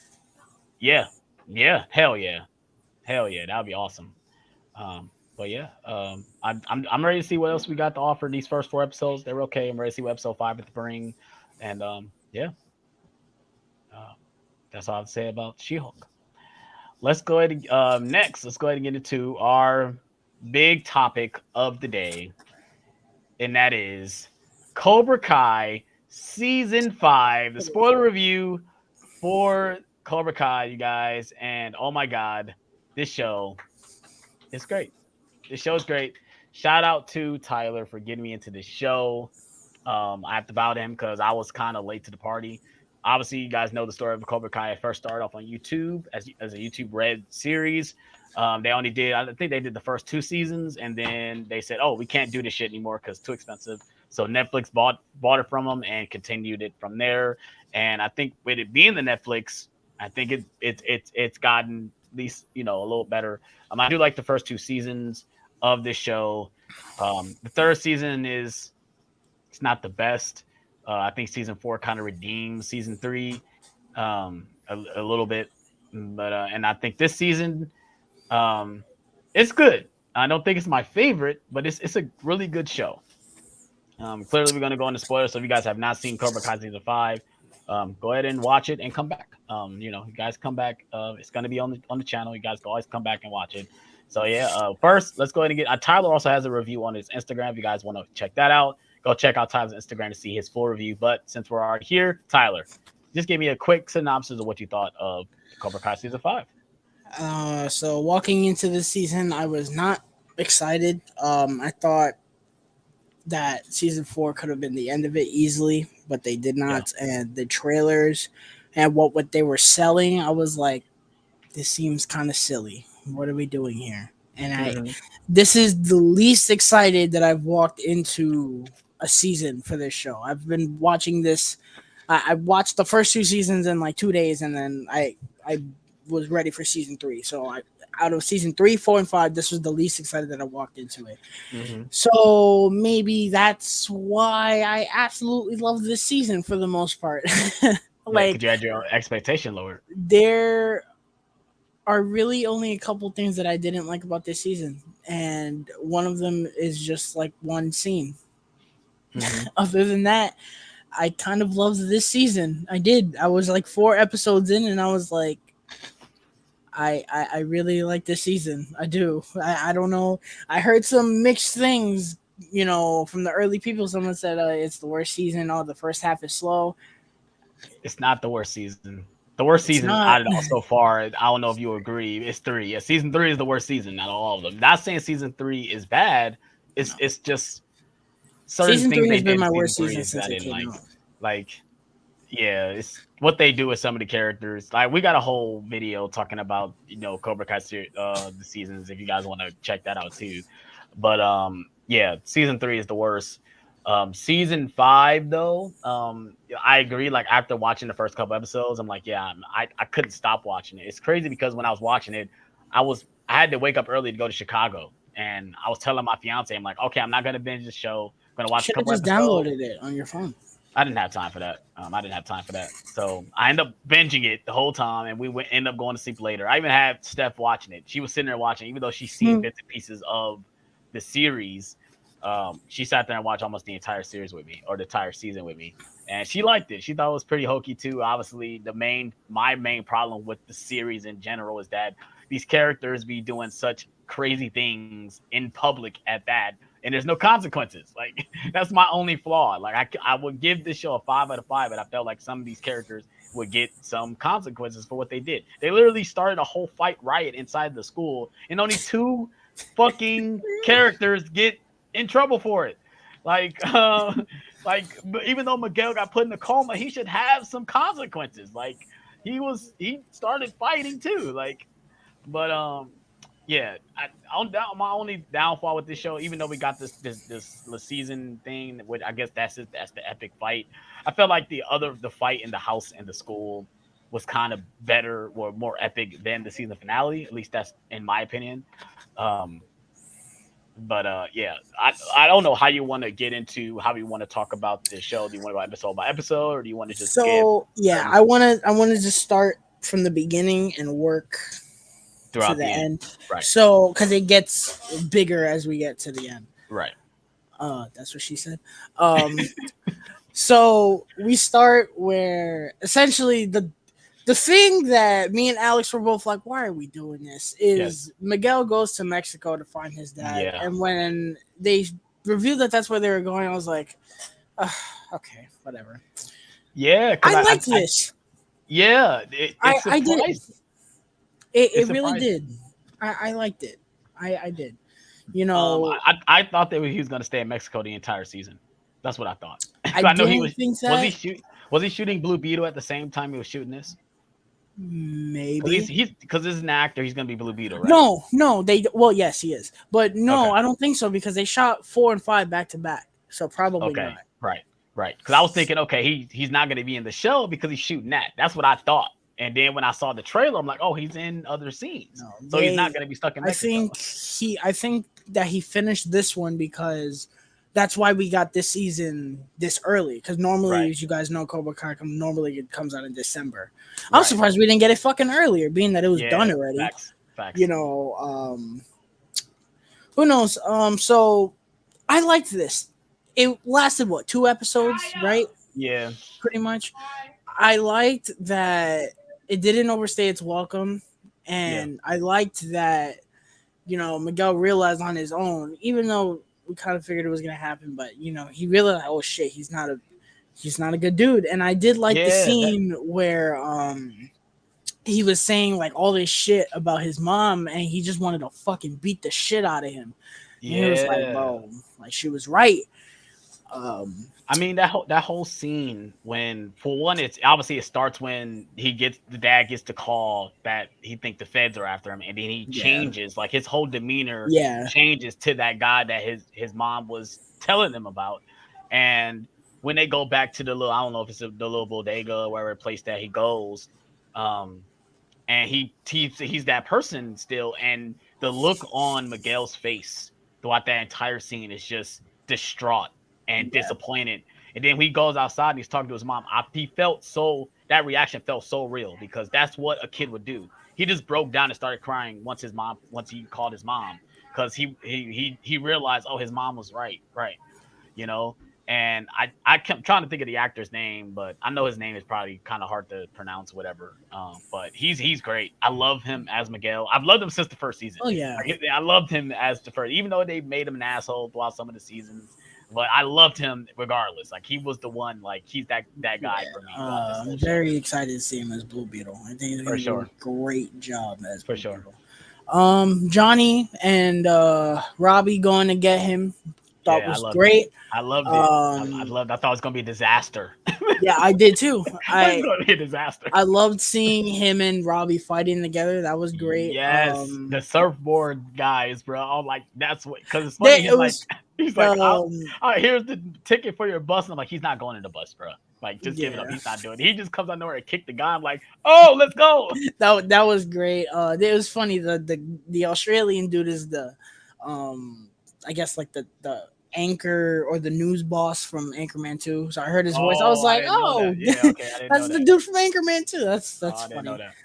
That subplot was exactly what it was, a subplot. I've seen people say, it lasted too long. It lasted 2 fucking episodes, dude. Really? Yeah. Are you talking about the stuff in Mexico? Yeah. It lasted 2 episodes, and it wasn't even that big of a deal. No. It's whatever. That's going back to that part where he goes to the first guy he thinks is his dad. And he beats the guy up, and the dude's like, "Oh my god, you let this kid beat your ass? Why you being so dramatic?" I'm like, I knew like Miguel's gonna beat somebody's ass, and they're gonna be like, "Hold on," like. And I thought that was gonna happen when he got robbed the first time. I thought, okay, he's gonna break out into the fight and beat all these guys' ass, and then he doesn't do it. And then when it flips on Johnny, I'm like, oh yeah, Johnny's definitely gonna beat her ass. There's no he's gonna just not do anything. And I kind of love that. I love that he already knew the trick. Like, don't even try it, and it's pretty hilarious. But yeah, I like that they, this was my least excited thing coming into the season, and they got rid of it in 2 episodes. I was like, Yes. good, get rid of it, goodbye. Johnny, it's pretty much, I wonder if they're gonna handle that, if they're gonna make like Johnny his legal father or something. I'm assuming that's coming. It's coming, obviously. That, like, since it's a spoiler talk, we might as well get into this too. Fucking Carmen, Miguel's mom, is pregnant. And I'm not even gonna lie, when she said that, and then when she came back in, my fiance said, "Oh, she's not pregnant." I thought Like, I thought they was gonna do that too, because I think something happened before where it's like it felt like everyone was losing, and I'm like, okay, no, it was Miguel and Miguel and Sam broke up. Yeah, they broke up, man. And I don't know if Tori and Robbie stopped talking too. I think within that moment, I'm like, man, at least something good happened. And she came in and said, "Oh yeah, we're having a baby." I'm like, yes, finally. And then he says badass. I'm like, yes, that's what I'm talking about. When she said we're having a kid, I was like, let's go. Yeah. I was downstairs in school. It was quiet as hell, and I was like, yes. Everyone's looking at me. The fact that Johnny is happy throughout this entire season, like, it's awesome. I love that he's so, his arc has improved over each season. You would think, okay, we've seen the trope, he's trying to clean up, but this season really shows he's trying to be a better guy. Like, even something as simple as clean up his apartment. It's hilarious. There's a loophole with that. So they make an emphasis that he's like broke, but like, how the fuck he's not broke? How did he? I'll tell you right now, he made money from all that shit. He made money from Cobra Kai and he put it up. I'm sorry, I don't believe. But with these shows, it's so weird when you show people have certain amount of money and stuff like that. Clearly, you have to show that they're trying to be better, so they have to buy all new stuff. Clearly, who knows where they got the money from, but that's what happens. I mean, it's even someone like Daniel LaRusso. Of course, we know he's rich, but we never see him at his fucking job. Like, he's never there, even though he owns the places, but like, he's never at home, because the job doesn't really entail the show. So whatever Johnny does, it doesn't really matter, because, we the fact that he's trying to better himself. So, but I love that. I love that he really committed. Even the scene where he finds out that, they go buy the pregnancy test and he sees the guy like all stretched out. He's like, "Oh, I think I'm going to be sick." And then he goes to his house and like, "Okay, I really need to commit." He looks on Google how to take care of a baby. It's like, what? Such a Johnny thing to do. What killed me was when he went to go get the pregnancy test. He was like, "Is this one you want? We could get the premium one if you want." I'm like, "Bro, shut up." And not even he tells the clerk, "I want to return these condoms," because they definitely didn't work. It's like, wow. He's like, "Oh, you didn't buy them from here." He's like, "So what? I want my money back." And then not even so like I said, back to him looking up stuff. He used his 6-pack of beer to like how to like fucking take care of a baby. It's like hilarious, dude. Like I love that whole entire scene. And like, even when he like, so he, the video's telling him everything he to do. When he lifts up his couch, oh my god, I almost threw up a little bit with all the like insects in this house. Like, come on, bro. Goodness gracious. I loved it though. So then we get all right, I'll talk about the Terry Silver thing, and then I'll talk about my favorite thing in this season. So Terry Silver is essentially, he's creating a fucking 7 Nation army of Cobra Kai shops, and it's wild. It's wild. He's essentially creating an army of Cobra Kai. It's like, wow, like that's wild. Yeah. Terry Silver in this scene. Listen, dude, no, say what you said to me, bro. Yeah, you say in your text, bro. So I said this before in season 3, 2, 3, and 4. That I was like, Kreese is the fucking Darth Vader of karate. Yeah. And then I'm watching this season and last season, so I'm like, man, if Kreese is the Darth Vader of karate, Terry Silver is the fucking emperor of karate, bro. Yes, bro. Holy shit. Yes. Terry Silver. I didn't think that Terry Silver was going to be as big in this show as he is now. But man, Terry Silver was awesome in this season. But it's like going back to, like, obviously, like I said, we get the scenes where and I think in this season, I didn't even know that the girl they brought back that was related to the wife is the girl from Karate Kid 3 until they start talking about the events. And I think you still need to watch 3 to see why Danny does not like him. Because of course they talk about the Definitely. events, but I think watching the movie really shows that Terry Silver is crazy. He's insane. Clearly he had a Zen moment, but him getting back to Cobra Kai has turned him back into that crazy guy that he didn't want to be. It's funny that he says in season 4, like, I don't want to be this guy anymore. I terrorized a teenage kid, blah blah. While It's I like, was okay. hopped up on cocaine. Yeah, it's like, okay, but now you're a grown man that's pretty wealthy still, and you're terrorizing another grown man. Okay, but I agree. Terry Silver is the fucking emperor in the show. He literally shows up out of nowhere. He literally is the ringleader of everything that's going on.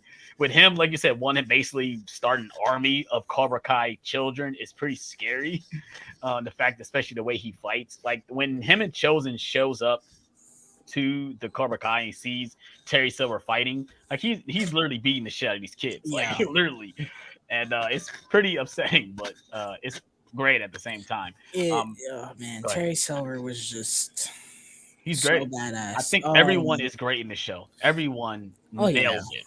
The acting has never been a problem in the show ever, No. even for characters I can't stand. The female sensei, I don't know her name. I'm gonna look it up because I did her dirty in my review and I didn't mention her by name, but I need to mention her by name because she is. She doesn't show up till later. But Cobra Kai season 5. Okay, let's see the finale.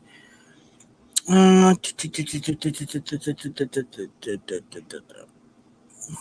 need a picture of her. I can't find a picture of her. She Okay, probably got a name. so Alicia Hana Kim. I probably said it wrong. I'm sorry. She plays Kim Da-eun. I probably said that wrong. I'm sorry. But she was a fucking badass in this season. She was awesome. And I do love that they gave the girls, that presence because they didn't really have that. They just had, Kreese or Silver. Yeah. Now they have a female that can be like, listen, you're not doing what you're doing. I'm going to fuck you up. Right. Because they can't really do that. They can they can punch them and everything. No, this bitch was like fucking like, bitch, you didn't kick. Fuck, do this shit right. That was wild. I thought them two together was great. Yeah. And I don't remember what happens to her in the finale. What happens to her in the finale? So when the fight breaks out, she's at the fight, but they don't show what happened to her. I don't think she gets arrested. I think that's it. If anything, I would love for her to come back and see. So we'll talk about where this ends, but if nothing happens to her, she's probably gonna be with Kreese. Yeah. I don't know what they do with that, but so Daniel and Chosen are teaming up to take down Silver. When this was advertised in the trailer, I was like, this is so goofy, bro. Like, what? Like, they keep saying, like, oh, we need to take him down. I was like, what are you going to do? Yeah, exactly. And essentially, that's all I kept saying, too, is like, how are you going to take him down? Like this subplot is essentially Mission Impossible with karate. Yeah.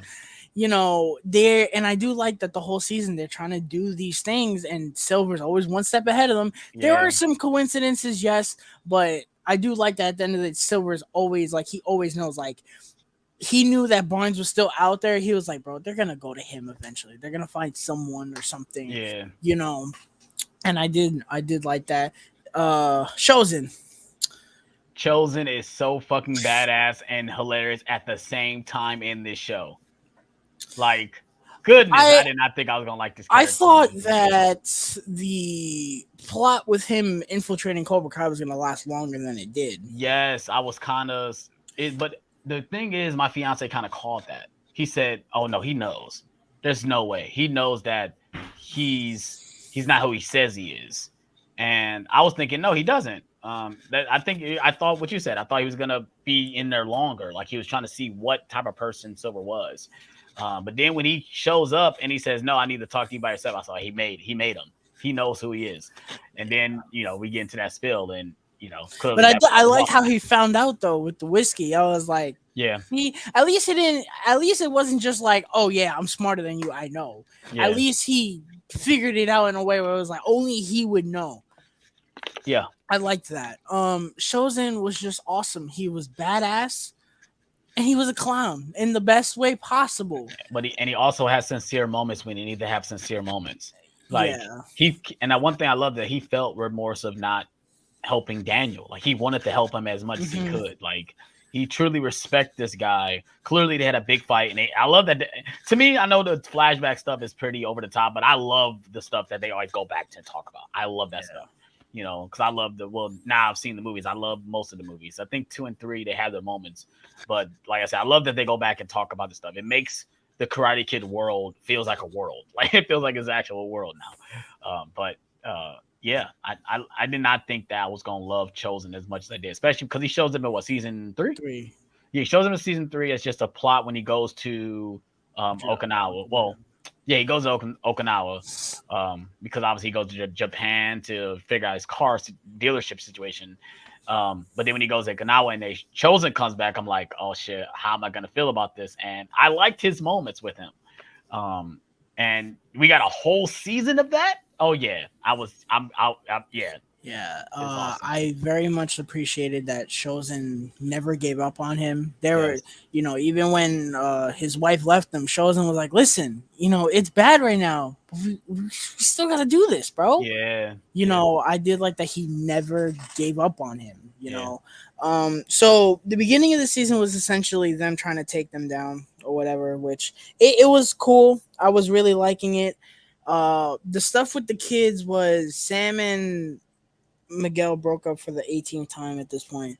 Yeah, I was kind of upset about that because I'm like, okay, we're about to do this shit again. Like You they're not know, going to be I together was throughout the the season, the and they technically scene. weren't together in this season. Like Yeah, they haven't had a full season with them being in a relationship. AJ texted me. He's watching it. He said Sam is for the streets. I was like, I like um, Sam in this season though. I liked her when she beat this girl. That was the only time that I was really like, finally you did something. Yeah, Um, the scene I was like, okay, I guess. It was when they revealed he bought the octopus. I was like, oh no! I was like, no, my son Miguel, bro. yeah, Miguel. But the one, I'm sorry, I know we talked about it off camera. We talked about it a couple days ago. Like, why is Dimitri and Hawk the goats? Like in this show, dude. Like, real talk. Like it's Dimitri, bro. Like I ain't gonna. I'm not saying I hated him, but he No, irritated you me. hated him. I Everyone hated him. not, but I didn't though. But like, I just think that with his personality and who he is, that's why he's the way he is. And we all have people like that. We all know someone like Dimitri in real life, but the fact that he is still that person, but also is a badass. He has the hottest girl in the school. Well, one of the hottest girls in the school. He knows karate, but he's still a nerd at the end of the day. Like the fact that they throw out what the fuck? They threw out a Dungeon and Dragons or League of Legends line, whatever, talking about something. Like, yeah, he's still a nerd at the end of the day, even though he knows all this stuff. And same with Hawk. Like at the end of the day, Hawk is still a nerd, but he's a badass at the same time. Like, Yeah. I love both of them in the show. I'm so happy that they are better characters. I'm so happy, dude. I know someone said, "Oh, Hawk is barely in it." I don't know what they're talking about because he's not in it as much as say season 4, but he's in it a good amount. He's in it good enough for me. Like he's in it just enough. I don't know if it's because he won the tournament last season and now people wanted him in the show as much as Tori. I mean, I didn't really expect that. No, I think Tori's in it that much because she's one of 2 important females on this show. But not even that though. Like her storyline it's merged over from season 4 because of she won the tournament, but the way she won the tournament and Hawk's story was done. Him winning the tournament was the end of his arc. Yeah. It came full circle. He turned good in season 3, and then all that bullshit that he was doing, it came full circle when he won for Miyagi-Do. That was the point of that. Yeah. So eventually all this nonsense, it leads to this, I guess, like mini tournament where it's like a qualifier or whatever, where they have to qualify for another tournament. So they have Tori fighting Sam again, and then they have Kenny fighting Hawk, which Kenny. Yeah, I'm gonna say we obviously you skipping towards the end, but there's some stuff mixed in there that I Well, wanted to talk no, about. that's the middle. That's not the end. But Kenny, they didn't do anything with him in the season. No, Which even with the brother storyline, they didn't even they brought that where up the one fuck time, was and that, yeah, bro? they and it's funny they revealed that like it was a big reveal, and it's like Well, I think it was supposed to be, but it's not like he was gonna join Cobra Kai. no, And it's like I was sitting, I was like, "Where is his brother?" Because I actually really like that character. The character is a good character. I was like, "Where is he?" And I think they said like, "Oh, he got out or something. Like he's oh, out of jail." I thought he was still in juvie because In because season 4, I think they okay. said that he got out. Nah, because it felt like when Terry Silver was telling Kenny, you have to be the lead, you have to be the man of the situation. He said, who's the man now since your brother is in juvie? He said, Oh, oh yeah, the one that's in juvie. it So could have been. I don't remember that. see the Kenny situation, I'd end up, and I think that was the point. I think we didn't want to like Kenny. We was not supposed to like Kenny in this situation because he was with for one, he was with Cobra Kai and he was doing what he was doing for the wrong reasons. I mean, Even though he was being that's bullied, he fine. became the bully. That's fine, but there was no character growth with him. The Yeah. same yes, his character growth came at the end of the tournament in season 4, and when he beat the shit out of this kid, and that was him becoming the badass or whatever. But he doesn't evolve after that. He just stays the same bully. He becomes an asshole. You At the end of know, the day, that's what they'll say. He and becomes a Cobra Kai an asshole. I wish we had seen some sort of elevate. There's some characters where it kind of works. Like Kyler, I can't stand him, Yo, but Kyler is such a yo. The scene where they're doing like the team up thing, and he keeps like, "Man, follow my lead, man. You know how to sing, follow my lead." I'm like, bro, Kenny beat the fuck out of him. And when he does, I'm like, yeah, he deserved that because you're an asshole. It's just that I wanted to see some growth with him, and we just kind of didn't. Yeah. So then we get to this middle qualifier tournament thing, and Tori's like, "Fuck this shit. I'm not fighting for y'all because we cheated." So then, where is she on the post? This girl, the girl that got Yeah. her ass kicked from Eagle Fang I in was about, season 4. yeah, that's the one thing I wanted to add. When she came, well, for one, we didn't talk about Terry Silver was going around taking other dojos, and she was at a dojo that Terry Silver took over. And That was the most lame dojo ever. yeah, when she was there, I'm like, oh, that's kind of messed up because, well, obviously Eagle Fang and Miyagi-Do had to close down, so she had to join the dojo. But the fact that she joined Cobra Kai, I was a little upset. I'm like, damn, like we had another female join, the other side. It's like, damn, like it's I kind mean, of messed maybe up. she joined because the Miyagi-Do lost. Yeah, So I'm not gonna join the winning side yeah, or losing side, but I think they should have went more with that. There were some scenes that I really liked, but I don't think they pushed it as much as they should have to get yeah, me to care, because there was a point where, and by the end of the season, she's just like, "No, I'm not doing this." But I yeah. think they should have maybe had her go over the edge, maybe do some crazy shit, How and about Tori? then Or are you no, talking the about the the other girl, girl? Yeah, the other girl, had her do some crazy shit, and then towards the finale, just be like, "Yeah, no, I'm not doing this." yeah, But because I didn't really feel like she did anything in Cobra Kai, she just got her ass kicked most of the time. yeah. She did. She mostly got her ass kicked. Um, I did like that they brought her back though. That was fine. Um, so she ends up fighting Sam. This fight was cool, and I did like that. It's hilarious. I don't know jack shit about karate at all, but I'm watching this fight with her and Sam, and I'm like, what is this bullshit, bro? Yo, Like, come on, bro. I'm not even gonna lie. Like me and my fiance was watching that scene, and it's like no one can see the referee. That he's clearly every time he's doing something, he's looking at Terry Silver every single Yeah. time. It's like these judges don't see that clearly that it's rigged. Like it's rigged to the T, and they don't notice that. I would. And clearly, you got two of the teachers. You got Johnny and Daniel is like, this is bullcrap. Why aren't they saying anything? Yeah, and these judges are supposed to be like the elite of the Yeah, elite, and you can't they know tell the when a sport. legal shot is a legal shot. Like, Yes. really? Yes, That was like bullshit. there's no way, dude. Like I'm Um, sorry, that whole scene pissed me off because I knew I'm like this is gonna be bullshit because that means they're not gonna win, and they clearly uh, didn't win. I did like that the ref, was like, bro, shut the fuck up, bro. They won. I did like that. This was the only scene with Kenny that his character kind of evolved, which this was some wild shit, bro. That what did he call it? He called it the silver bullet. That's what he Yeah, when called he it. makes him do, I he was hit him in the like, chest where he don't breathe, and I I was thought like, you I ain't gonna lie, motherfucker, that's I, clever, bro.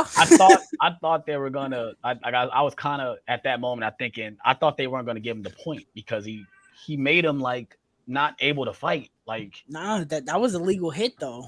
yeah, yeah. That I was a mean, legal hit. yeah, yeah.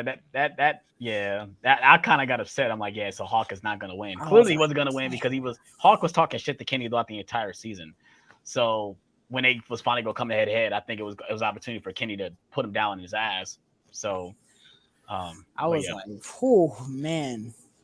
And then he did it to Robbie too, right? yeah, he does it to Robbie when they're fighting in the big brawl at the end. Um, That was wild though. When he was like, I can't breathe. I was like, damn. So he really knocked the wind out of him. Like that. That's wild. yeah, Um, that was cool. I wish what they would have done with Kenny was that they had him be like his protege. That yeah, would have been pretty cool yeah. if they had that because then you could really see him, shift. Emmett's talking about Mike. We didn't talk about Mike Barnes. I was gonna weave into that because I want to talk about Daniel's his arc in this season. That for Yeah. one, he's so driven to take down Terry Silver because obviously he did. He treated him terrible as a kid, but he's so like he has this drive that he wants to do this, and it's really affecting his family, his home life, and stuff like that. His wife is just fed up. No, I'm done. I'm done. I'm done. I ain't gonna lie. The auction scene was too much of a coincidence. Me and my fiance called that off the bat, saying they're at Terry Silver's Oh house. yeah, everyone did. Um, and it's like they feel like Daniel is, but no one sees it. Like Terry Silver is so suave, is so smooth that he's doing certain things so manipulative that no one knows that he's doing it on purpose. So clearly, like the bonsai thing, and then him pushing his buttons to thinking he's saying something that he's really not saying and stuff like that. It was too like coincidental on the nose bullshit. It was okay, but the fact that it drove his wife to say no, fuck this shit, I'm leaving, I'm out, I That need was to get away from wild. you. And I was like, wow, like damn, that's pretty dark. And the fact that Daniel is kind of at a low point, like Johnny, where he shows up to his house reeking like booze, going crazy. Is like this is something Johnny would do, not Daniel. And I like that. That I they put him through liked the season. I liked when he was like, bro, stop being a pussy and fight. He's like, what the fuck is wrong with you, bro? Yeah, like yeah, he gave him some good advice, and he's like, damn, Yeah. like okay, that was actually some good advice, which was pretty cool. I like that they sat there and had a beer over the situation. Like it was pretty funny. Yeah. But yeah. Um, Um going into the Mike Barnes situation, when he got introduced, I'm kind of glad he wasn't a main factor because I didn't want them to keep doing that, bring back people to make them the main villain. Don't do that. I'm kind of done with that trope. They feel like they did that. well no, I didn't think he was gonna be the main villain, but I thought he was gonna be with Daniel, Yeah, fighting side by side, which I would have been okay with. That scene was probably one of the best comical scenes in the whole season. That was a great scene. I loved how Shozen came in and started beating the shit out of him. He's like, wait, no, he's on our side. This is a I big mean, understanding. not even that scene. The scene before when he's following him and he's talking on the phone. The movie. This is a movie That was TV show funny. trope where he's talking on the phone, thinking he's talking to Terry Silver, but he's not. And he kind of like, no, you're not gonna do this, you son of a bitch. It's like, Daniel, you don't even know what's going on right now, bro. Like you're just assuming that he's talking to Terry Silver because you're going crazy. But and then Mike Barnes is looking like, Daniel, like where the fuck have you been? Like what the fuck? And I like that. I did like the introduction of his character. I love that. He was trying to get away from that stuff, and he got infused into it because Terry Silver is an asshole. He burned this furniture store down. Like I ain't gonna lie, that right there was like, okay, now this has become absurd. Like he literally burned down his business, dude. Like what the hell, bro? But I did like how he was like, this is just a big misunderstanding, and then Shozen was like, there might be a bigger misunderstanding outside. And he beat the shit out of everybody. you might need to call an ambulance. I loved when he was like, "Oh, I love this couch. How much is it?" He's like, "Oh, normally it's 2,000, but for you, 3,000." No, And then he said it's usually 1,200. No, but for you, 2,000. he actually buys it. And he tells him, "Don't put blood on my couch. Very expensive." It's like, oh my god, Chosen, dude. That Chosen shit is was awesome, so bro. funny. Chosen is awesome. The scene where this was back again before, where Shozen and Johnny go to the dojo and beat the shit out of all those fucking senseis. I was like, Yeah. oh, this is so good. Oh no, Yeah. this Yeah, is man. so badass. Oh, it is. I love it. What are your thoughts on that? Tori was the one that was trying to take Silver down as well. Like he was, well, for one, she was going to see Kreese while he was in jail and That stuff was like that. that was interesting, but seeing where it led with Led. Kreese, I was like, It was kind of for nothing. It was for nothing. Tori could have did everything she did on her own, Yes. which would have been better because Yeah. it would have been a character transition rather than it just being it's forced. Yeah. Even though she did kind of go through a transition, if she did it by herself, we would be like, okay, she came to this conclusion on her own, like Robbie, good. But no, it's just it was kind of nudged by Kreese. Yeah. I liked all the stuff they did with Tori because I ain't gonna lie, I just thought Tori was just going through the emotions of everything that was happening. Clearly, she was having a rough home life, so she needed Cobra Kai to, get that frustration out. And with this season, they kind of flipped that. She was kind of undercover, like she wasn't really wanting to be there, but she had to be there to try to take Terry Silver down. And she was going through everything, bro. Like she was going through everything. That I can't think of the Kim. I'm just calling her Kim, but she was putting her through the ringer, bro. Like, dude, like damn, the stones, the yes. fucking, which that was definitely a kind of bullshit moment. I don't think anyone on the planet Earth can do what she did. I would have to see it. Yeah, I mean, it's the same thing with the ice and Karate Kid too. It's like, yo, really? Can someone really do that? Yeah. It's most people say it's more about velocity than actually strength. Like if you just do it like really quick, like clearly people can break boards, but they're clearly doing it with the speed of velocity other than strength. I don't know shit about fucking karate. So. Yeah, with the stone situation, I just think that she clearly was she broke her hand at the end of the day. She broke her hand. And yeah, I knew like what if she did that, it's like how's she gonna fight in this tournament? That's the first thing I thought. Was like, how's she gonna fight in this tournament if her hand's broken?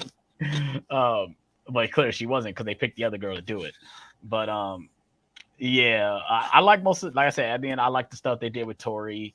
And I said all the acting is they've definitely improved every of the seasons, especially all the kids. I think all the kids are really good, in this show.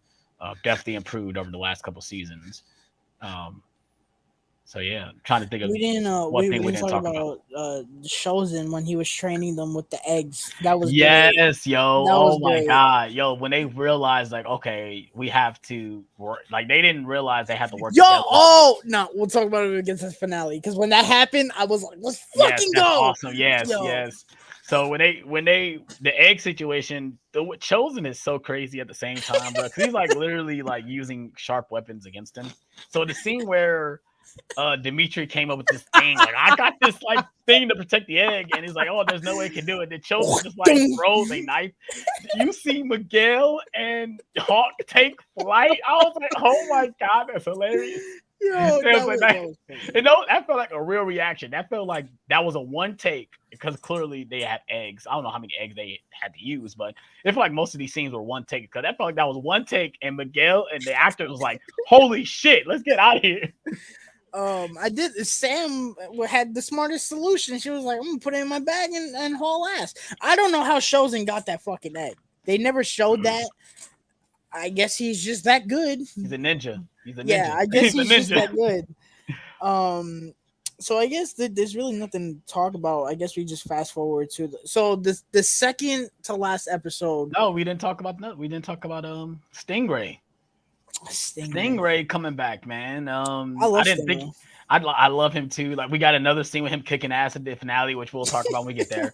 But there's another scene we got to talk about. It's the episode before the finale, which I do want to talk about that episode, which is hilarious. But this was Stingray coming back into play and Terry Silver basically wooing him to keep his mouth shut.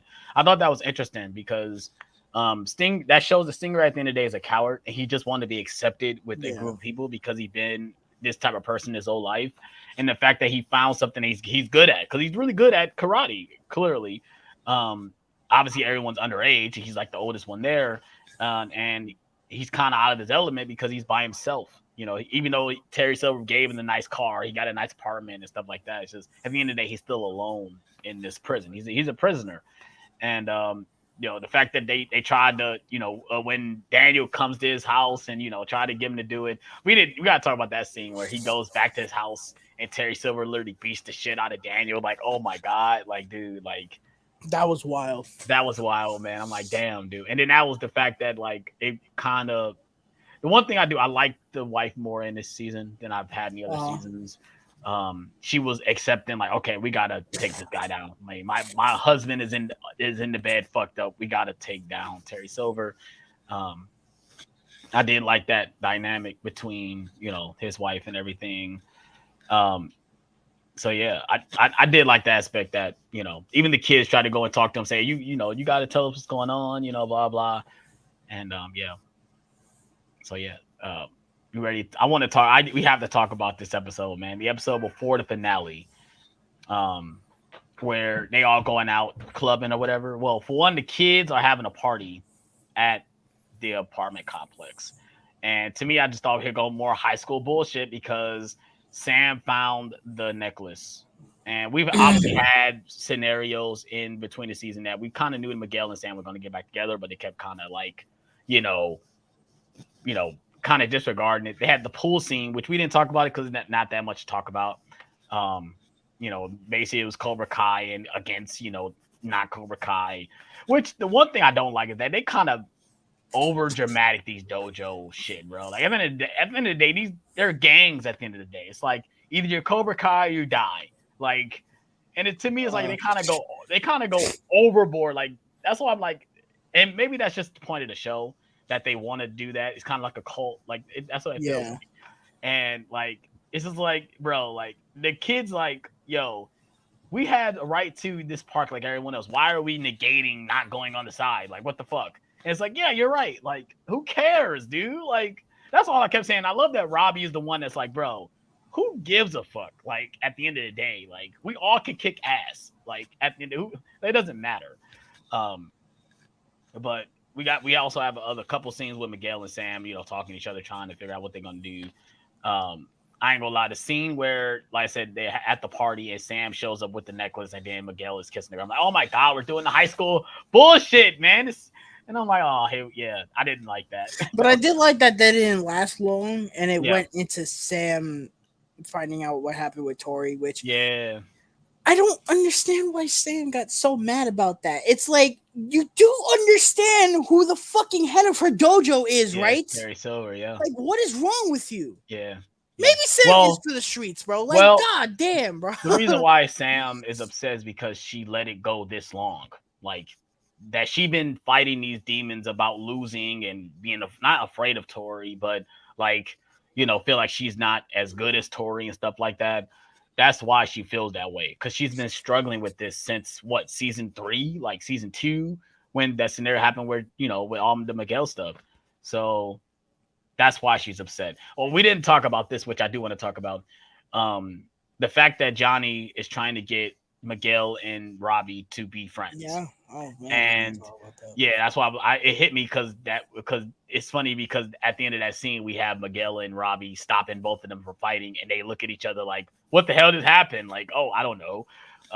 The fact that they're actually thought they were going to start fighting there. I was like, oh, here we go again, bro. They want to start fighting again. You thought Robbie and Miguel was going to fight? I was kind of happy they didn't. When it just ended. That was the title. I was, oh, thank God, dude. No, like, but oh, not again. I love that Johnny was trying to go like beyond to try to get them to be friends. Like the fact that they go to Olive Garden, and I'm sure it's Olive Garden. They don't say it's Olive Garden, but it's Olive Garden, and they just say, no, fuck this, I'm leaving. Then he does the little escape room thing, and he's like, no, I'm not doing this. They just walk out. And I love that even like the grandma was a part of it. I love that. I love the grandma. The grandma is awesome. I love Miguel's family. I love it. I love them. And then so Johnny was like, no, this is what we're gonna do. No, he gets the idea from Daniel, because Daniel says, what if we just fight it out? We would probably be better off if we would just Which fought. is what they did. Fought with no points and just fight to whoever wins. And Johnny was like, oh, that's a great idea. And he basically puts Miguel and Robbie against each other, and they basically beat each other's asses. I loved when Robbie was like, how is this gonna help? He's like, quiet. Yeah, it's like, oh, he's back to when he first started. I love that. And then they obviously have their moments, which I loved. I love when I see these. I love the fighting choreography of this show. It kind of feels like they're really doing these moves and stuff, even though I don't think most of the time they are. Because I ain't gonna lie, if I was a kid in this show, I would be dedicated. I would want to learn this shit. Terry Silver is, because he's a real You can tell who's actually good at this and who's not. But if it was me, if I was a part of this show, I'm if I got the money, I'm hiring a real fucking sensei to get me to know this shit, so I can actually be on set doing this shit, because I love that it feels like these kids are doing this. I love that. And so it comes to a head where it looked like it's about to go off the rails, because they end up on the second landing, and I think Johnny knew, like, oh shit, the way this ended, someone was in a coma. And he's told, like, chill. And they get to the end, and I think he has the flashbacks, obviously, the scenario, because Miguel was clearly gonna beat. He was winning. He was winning, and he finally holds back, and then they finally talk like men, which I loved. And I don't know if you said it, but you said, why is Robbie like Mr. Miyagi in the show?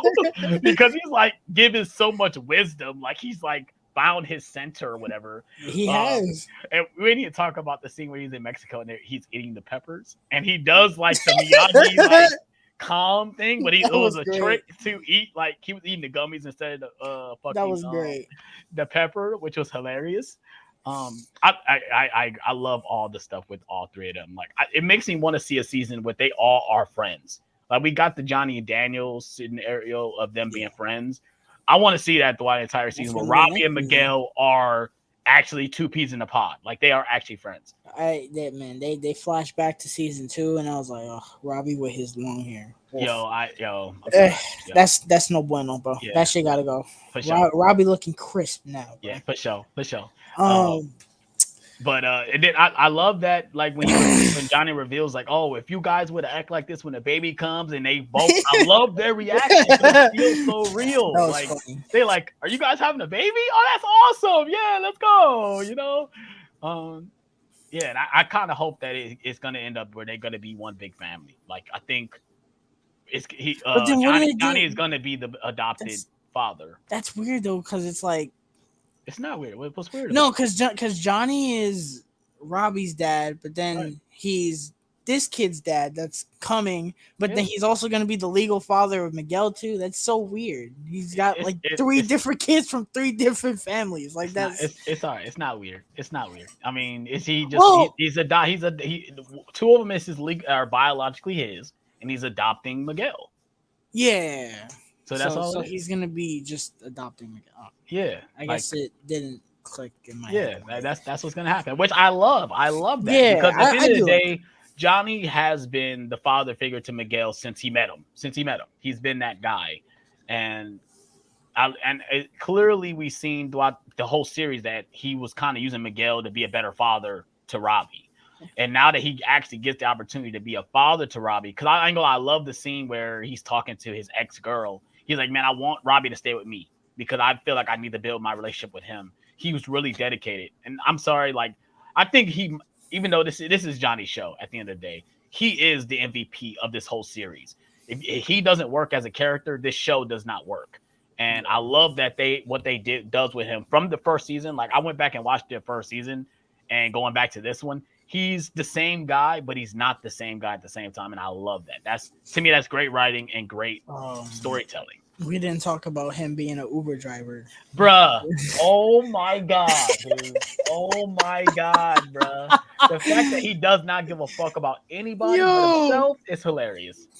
It's hilarious. Bro, it was when he pissed in the can. I was like, oh, dude, my God. No, dude. Yo, bruh. I got no words. I got no. My fiance was calling bull on this entire sequence because Yeah. obviously the montage of him doing all this stupid shit. It's I just call bullshit, bro. There's no way, dude. There's no way, no way, bro. Yo, and I love how they always find a way to get the pawn shop guy in the show. Yeah, I love him though. yeah, He's great. for sure. I like how he was like, I work here for two reasons: one, for my family, and two, to never have to interact with people like you in my life. Yeah. I was like, it's terrible. Yeah. I guess we go into this mid or the second to last episode. I'm trying to think of some. Once we talk about this episode, then other things gonna come up that we want to talk about. But that I kind of after talking about it, I really like this season. I think we got everything before those last two episodes. Yeah, I think we did touch on everything.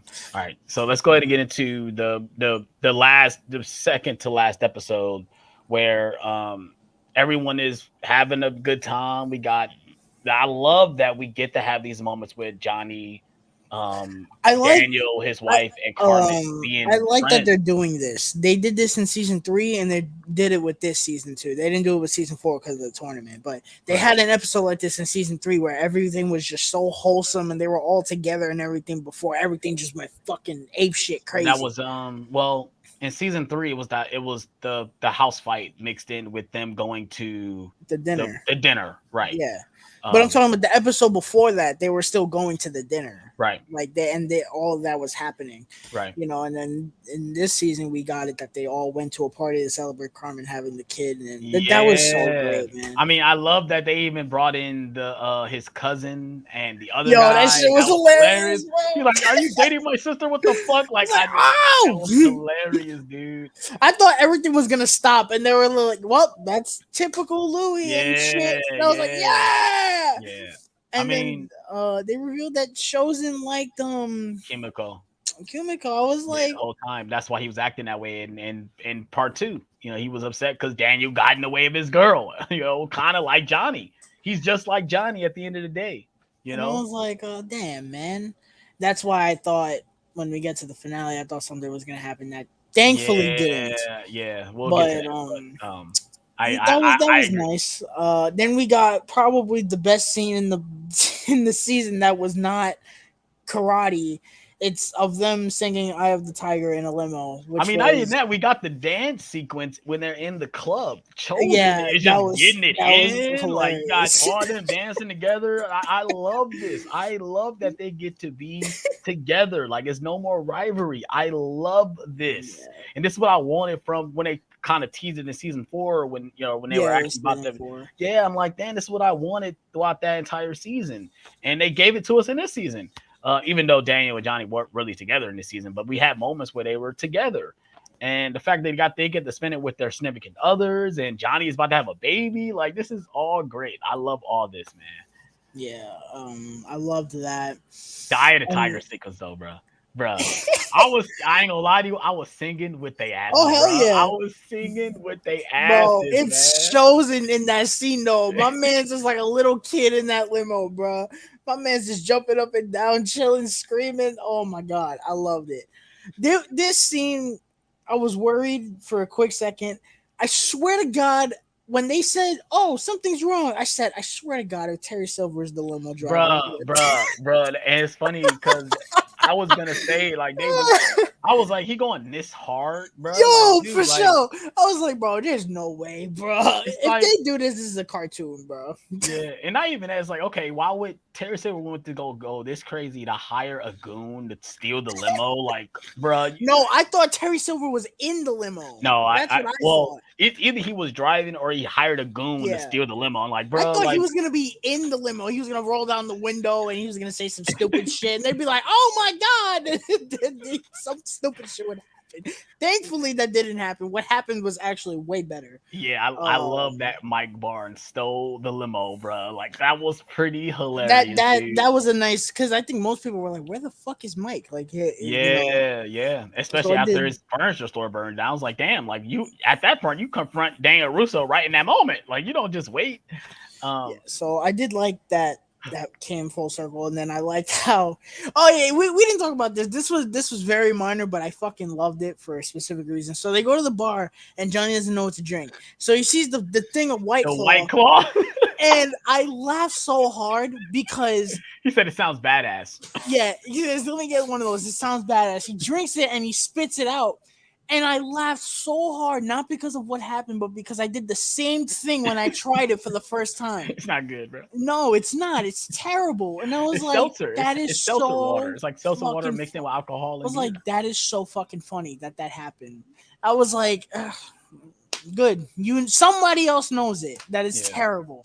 Yeah. So they get into an argument, the three of them, and then they're like, "Fuck it, let's just go to Terry Silver." Bro, and he goes, I love we're this. too drunk for this shit. This is hilarious. That Daniel's the one like, bro, we can't do this. That makes no sense. They said no. Fuck it, we about to do this. I love how Johnny was like, I have 6 Coors Light in me and half a White Claw in me. Let's go. We're gonna go fuck him up. It was like, and Chosen was like, fuck it, let's go. Yeah. The fact that they really leave Daniel was hilarious.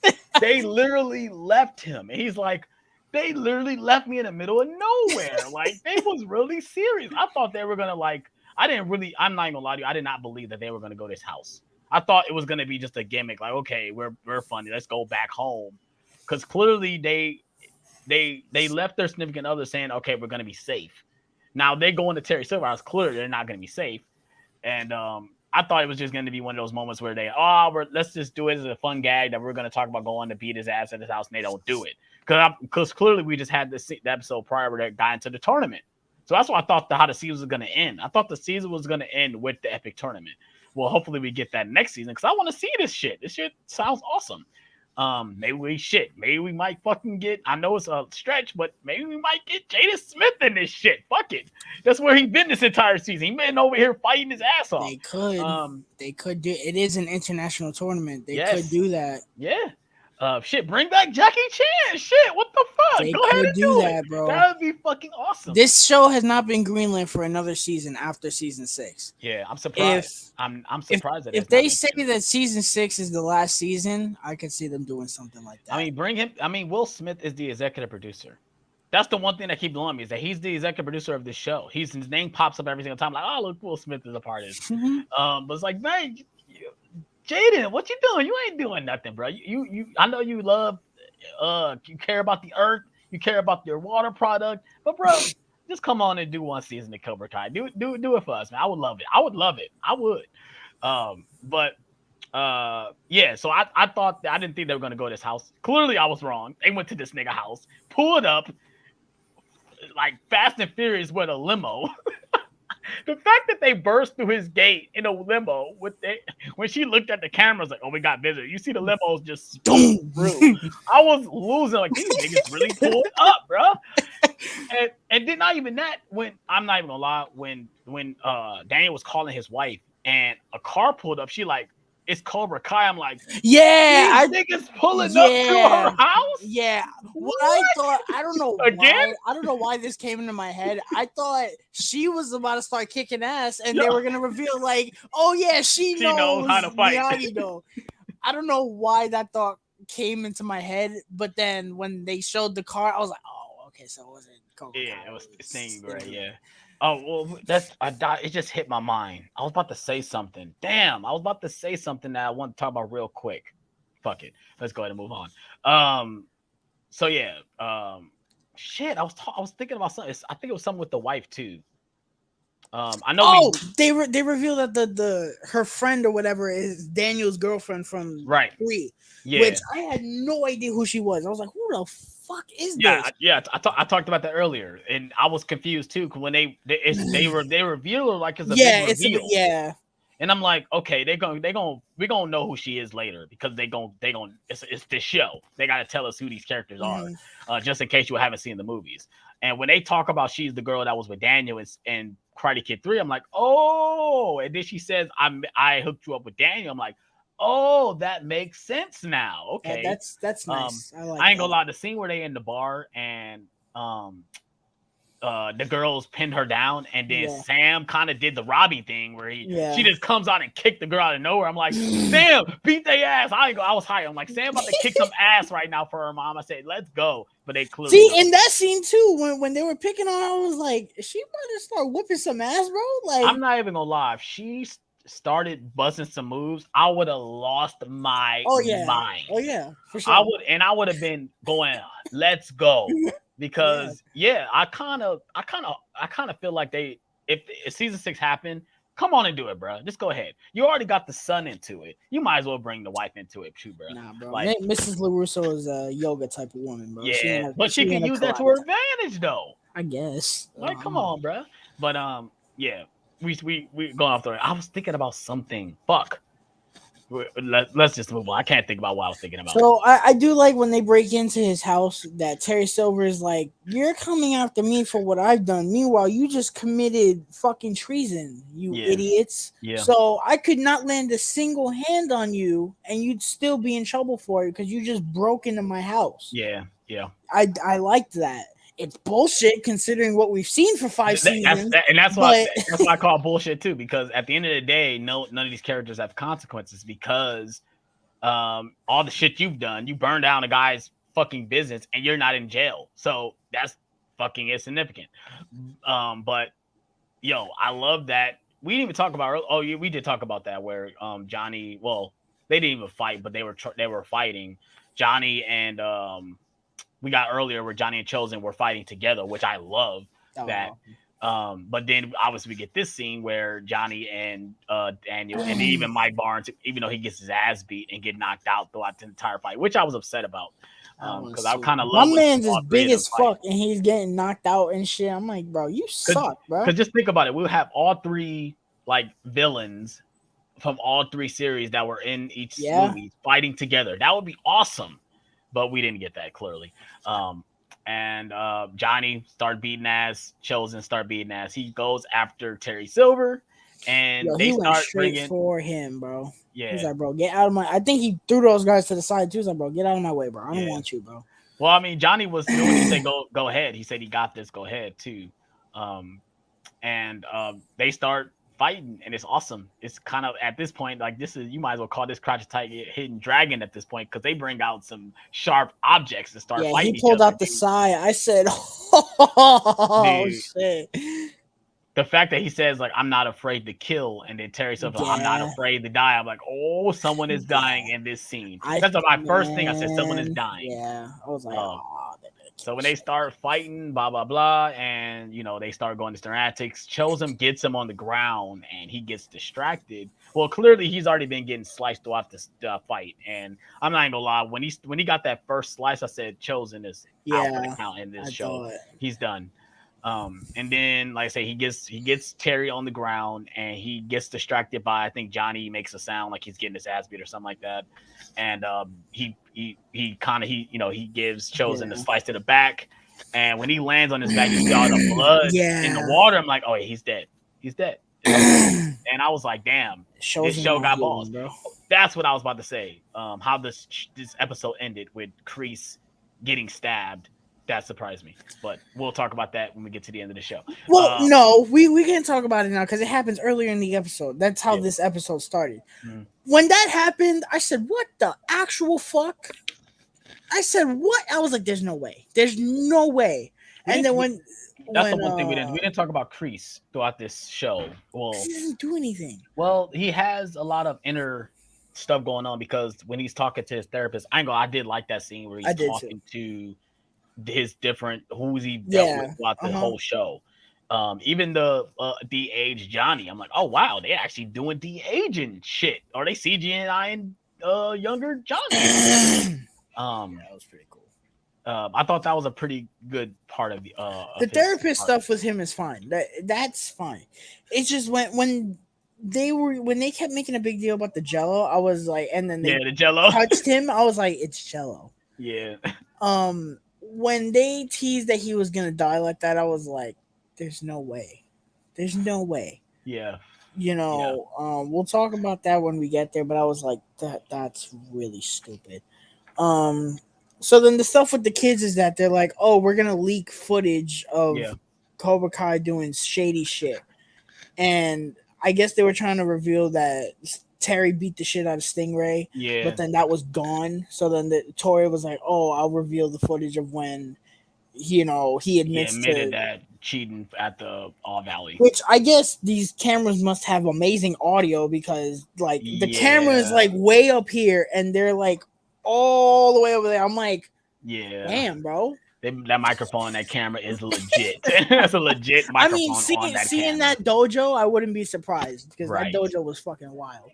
Which what are your thought on since we're on that scene with the kids? What are your thoughts on? I'm sorry, I know this is probably offensive for you two, but Penis Breath being on Cobra Kai side the entire time. It felt like he wasn't though. It felt like that just happened. That's what it feels like. I didn't care. If they had done that with a more important character, I would have. Yes, because that's probably what it was. It was him. I was like, okay, so you still suck. and then all the reasons why he wanted to do it. Oh my god, they got this. They got this. I'm like, bro, shut up. Who cares, dude? Like all that stuff does not matter. Like, bro, how many times do y'all learn that y'all are gonna get your asses kicked no matter what you have? Bro? Yep. So yeah, I did like this and I didn't like this at the same time that the kids broke into Cobra Kai to try to Mission Impossible with karate, bro. Yeah, that's what it was. And they kind of did the when they're trying to download the video and upload it to YouTube, they kind of do the Dark Knight Rises thing, like, oh my god, we got to go mobile. I was about to say it. If you have to go mobile, and I thought about that when I was watching. Oh, they got to do the Bane situation. I love that scene though. I love that we got Dimitri and Hawk had to go back to their roots and be nerds to figure out the situation. And at the end of the day, they still end up being badasses because they had to still fight in that scene. I love that. But now we're on one of my favorite scenes, and I do like this fight. I do really like. Yeah, it's good. When they meet up, and it's like, oh, how did they find out that they were here? Obviously, Penis Breath was the one that told them. And then when I don't know if it was Robbie that, oh, we don't have to fight, blah blah, and Kenny was like, let's fight, and they start getting it like, oh, let's go. The one thing I liked about this was that my biggest worry coming out of season 3 was like, they're gonna try and top this. Because that's what it felt like in season 3. It was like they were trying to top the fight in season 2, which in my opinion, they did top the fight in season 2. Yeah, I love that fight. They did. It felt so absurd, bro. Like the fact that they threw what's his name through a window was like, bro.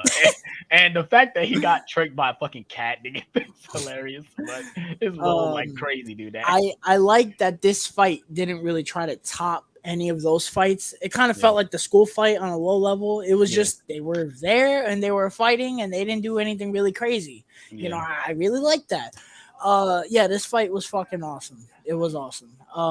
Everyone had their moments too. Like the fact that we got like the female sensei was there too, which was the female when sensei she showed up. I said, "Oh, it's about to go down." We almost had a moment where Sam and Tori were about to fight with one another, but we didn't get that. That was the one thing that bugged me a little bit. I thought them two were gonna do the team up thing that Tori and the other girl were trying to do, and they miserably failed. And that was gonna be the Robbie and Miguel moment for them. Yeah. That's what I was waiting for, and they just didn't do it. I was like, and what's weird is we had that moment. I think Sam shows up to Tori's house and she sees that she's not living a stable life. That's why the way she is. So we kind of got that moment behind closed doors because we don't, like I said, they kind of make up within that moment. Because clearly when they show up at Cobra Kai, they're like, oh my god, why she's here? It's like, okay, she's helping us. Like she's on our side now. But yeah, I agree. I think they did miserably fail with that moment because I was hyped. I'm like, oh yes, we get Sam and Tori about to fight together. This is awesome. And then it's like, oh no, her brother is about to get his ass beat, so she got to go protect her brother. And the other chick is like, oh, go ahead and do that. We can take her. And I think they still miserably fail. I don't think they beat her. Yeah, right? Sam trying to fight that sensei. I was like, bro, you suck, bro. Get out of here. At least Tori has a chance because she's Cobra Kai, bro. Suck. I mean, she doesn't because her hand is fucked up. So I mean, bro, Tori had a better chance of beating her with one hand than Sam had with two hands, bro. Yeah, with that fucking Miyagi-Do bullshit, bro. Get out of here with that wax on, wax off shit, bro. She'd be like your teeth in out, bro. Right. Fuck out of here with that shit, bro. But I'm trying to think of some moments like in that fight that we got. Like I said, we get Kenny and Robbie, getting it in. I think he does hit him with the The move. silver bullet. And at this point, it looked like they were about to lose. I think they were like all getting their ass beat. Well, no, they upload the video and then they kick the shit out of Kyler, which thank fucking God. Yeah. That was awesome. I love seeing Hawk and Dimitri team up kicking ass. Yo, Awesome. the fact that Hawk is like, okay, like remember you used to bully me, now I get to beat your ass. And then he's like, oh, don't worry, Dimitri's gonna beat your ass too. And then the fact that he actually does beat his ass and was happy about it, I'm like, this is awesome. This is awesome, bro. Because like I said, to me, I hate bullying. I know I've said this over and over again. I hate bullies. I hate this, and I love that this show kind of puts that out in the forefront. That there's bullies in this world, and maybe you do need to learn certain things to try to fight back. And the fact that these two nerds, the one that has this lip thing and the one that was just a nerd, the fact that they rose up and became badasses is awesome. So yeah. Now we're on to where they leave, they run out the room, and then they're like, "Oh, we got it, it's uploading." And then they give it to what is their brother's name, bro? I can't Anthony. think of it. Anthony. They give it to Anthony to hold it down. And then they scream, "Oh, protect the egg!" And they all, I said, "Yo, yeah." The fact that they all do it like that at the same time is so fucking awesome, dude. Oh my God, that was like top 5 easy moments of the season. And then you get moments where all of them are like fighting, all one person to get away. It's like it's pretty awesome. And then we get down to the wire, and then it's one of those moments like, oh my God, is it gonna get uploaded? Is it gonna get uploaded? They almost was bought, they were so closed in, and then obviously it gets uploaded. And they see the video. Terry Silver walks in. When he sees the video, it's like, oh, this is all you got to do, blah blah. Before that, we didn't talk about that. Johnny was getting his ass fucking whooped. Yes. Bro. Well, this is happening in the same moment where Terry's talking about, oh, I took down your friend, and they thought it was gonna be a happy ending, blah blah. Yeah, and that's when you see Johnny literally getting his ass beat. I ain't gonna lie, I thought they were going to do it. The fact that Johnny was happy throughout this entire season. Find out he was having a baby. He finally is with someone he really loves, and he fixed everything with Miguel too. Yeah, the fact that everything was going well is like at the end of the day he can't be happy because he's about to die. And I love the moment where he heard. I don't know if it was the one of the guys. They're like, oh, essentially that shows him was dead at that point.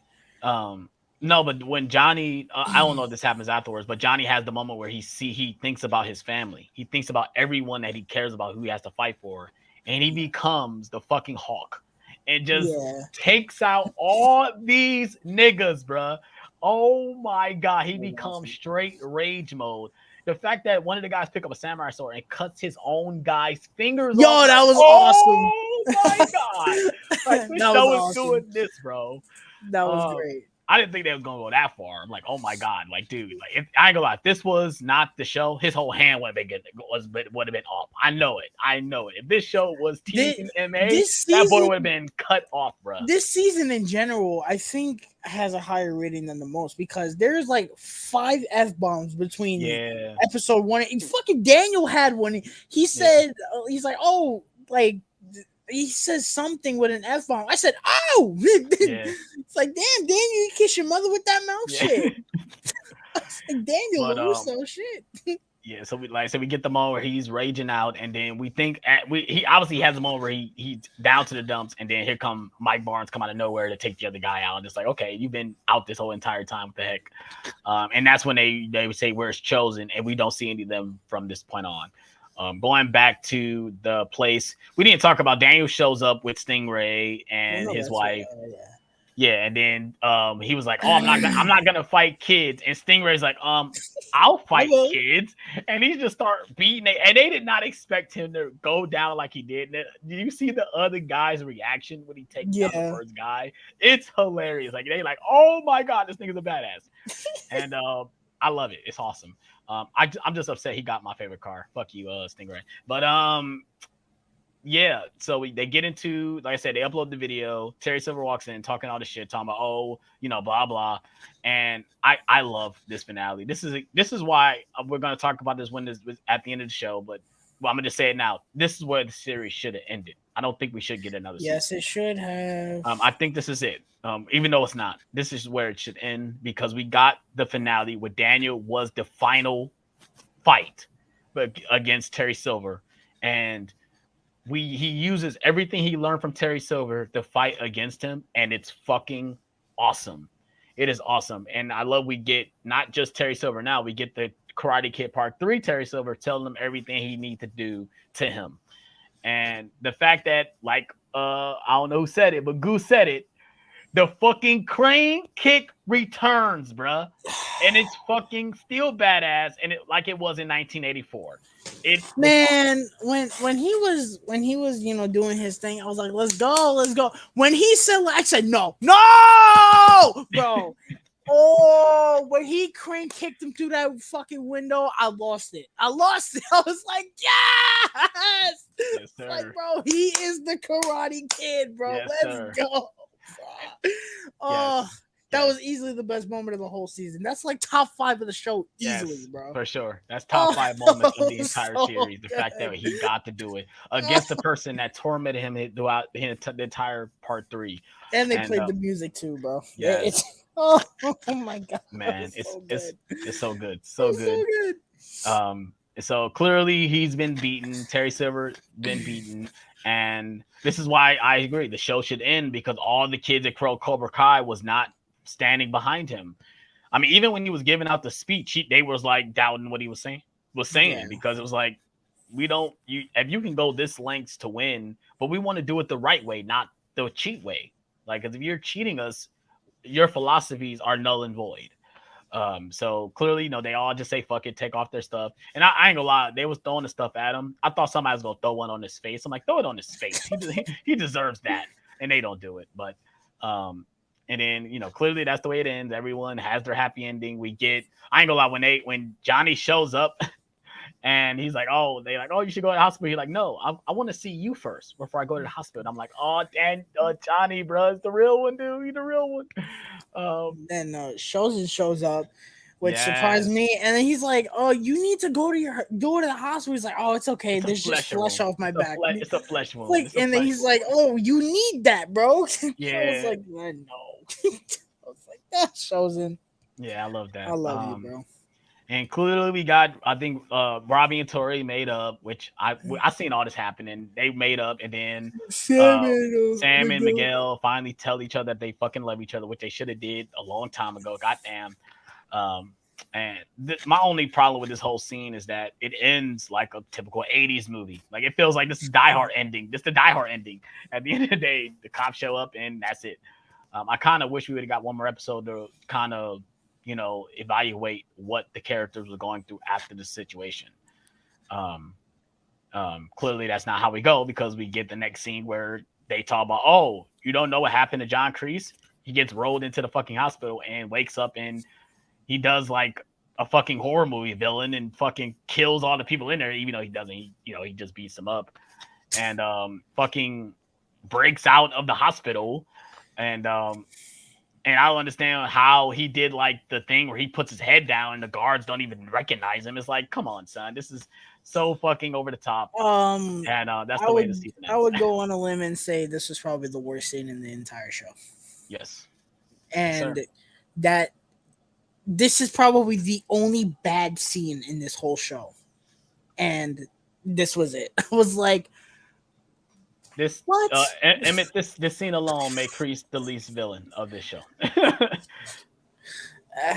Woof. It was. I don't know. This was. I was on such a high, and then I was like, what? Yeah. And I was just sitting there. I was like,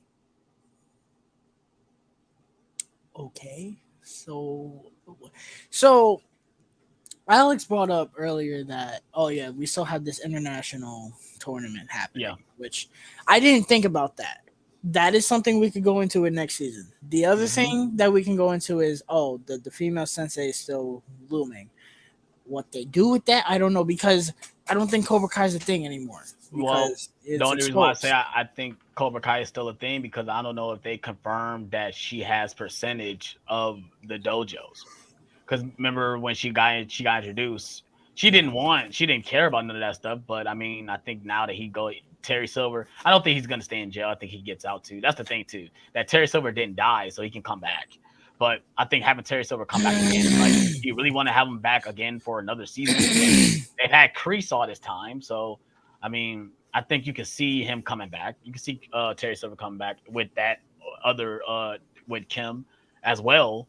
So I mean, there's still more to come, I think. But I just, and then the other thing is, what do I could see them making it that Cobra Kai is led by Kim and Kreese, and it's a legit thing. It's yeah, not, oh yeah, we're cheating, because that's what Kreese was. Kreese, he wasn't yeah, cheating. He was just, yeah, he was doing terrible things, but it was legit. It wasn't right. cheating.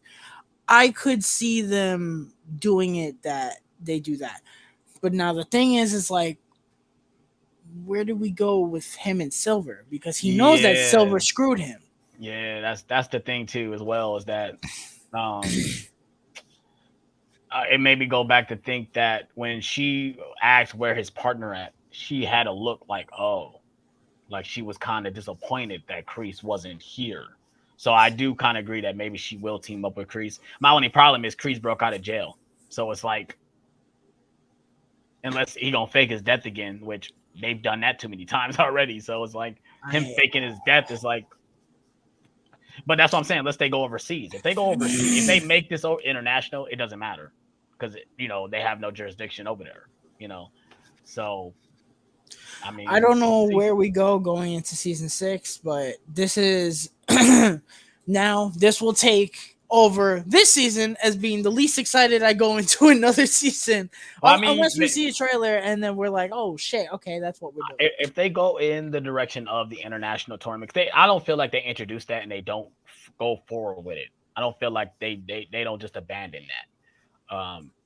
And to me, it raised the stakes because it's not the All Valley. This is something bigger than the All Valley. This is a legitimate tournament.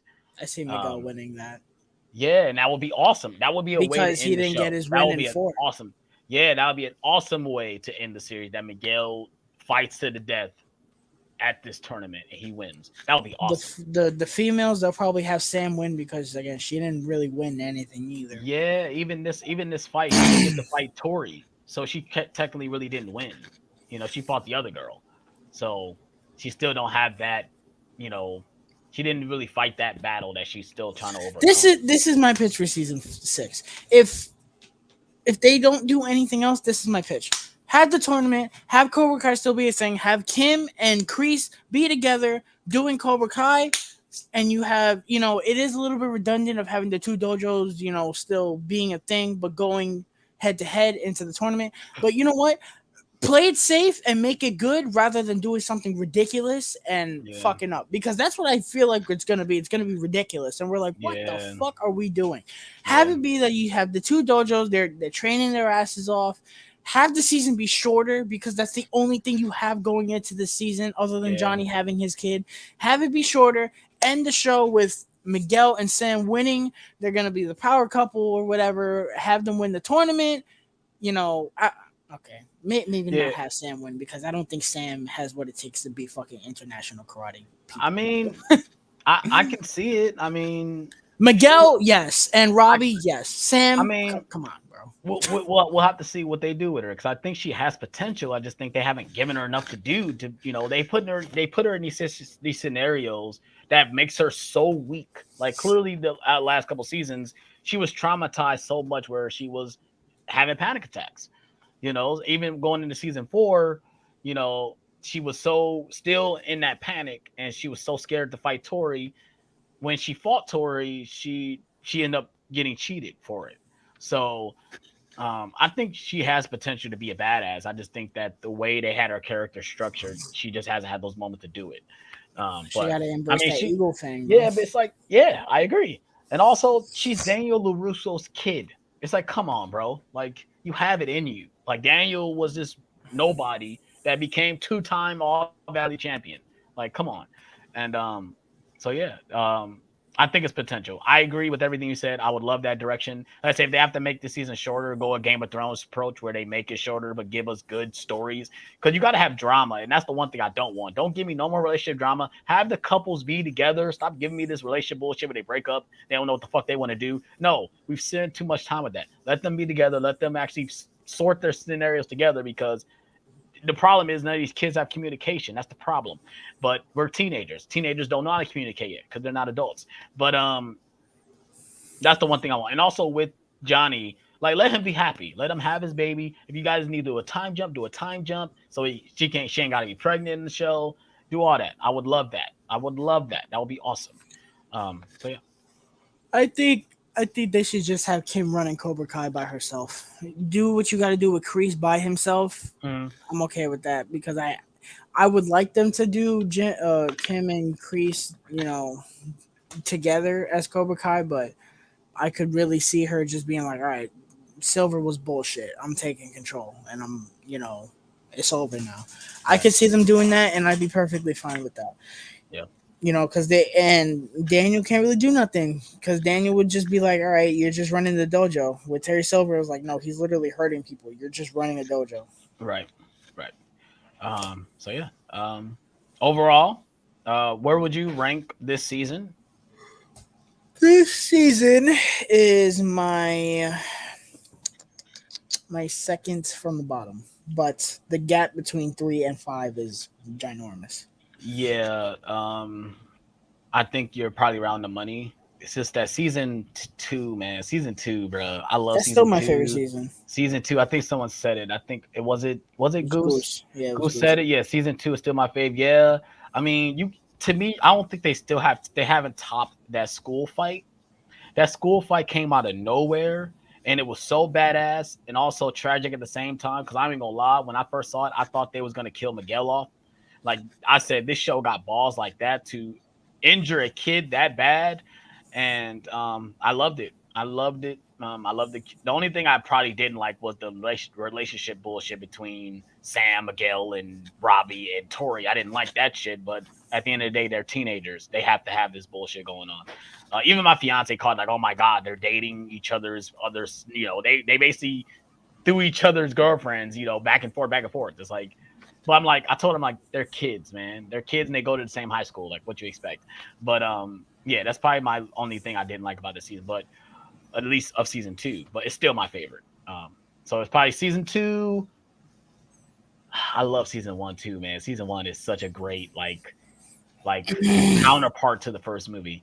So if I had to rank it, oh shit, 2, 1, 4, no, yeah, 4, 5, 3.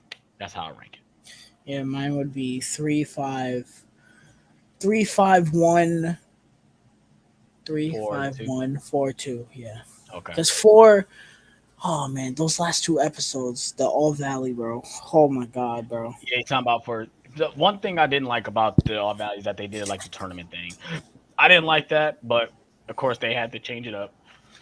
Nah, bro.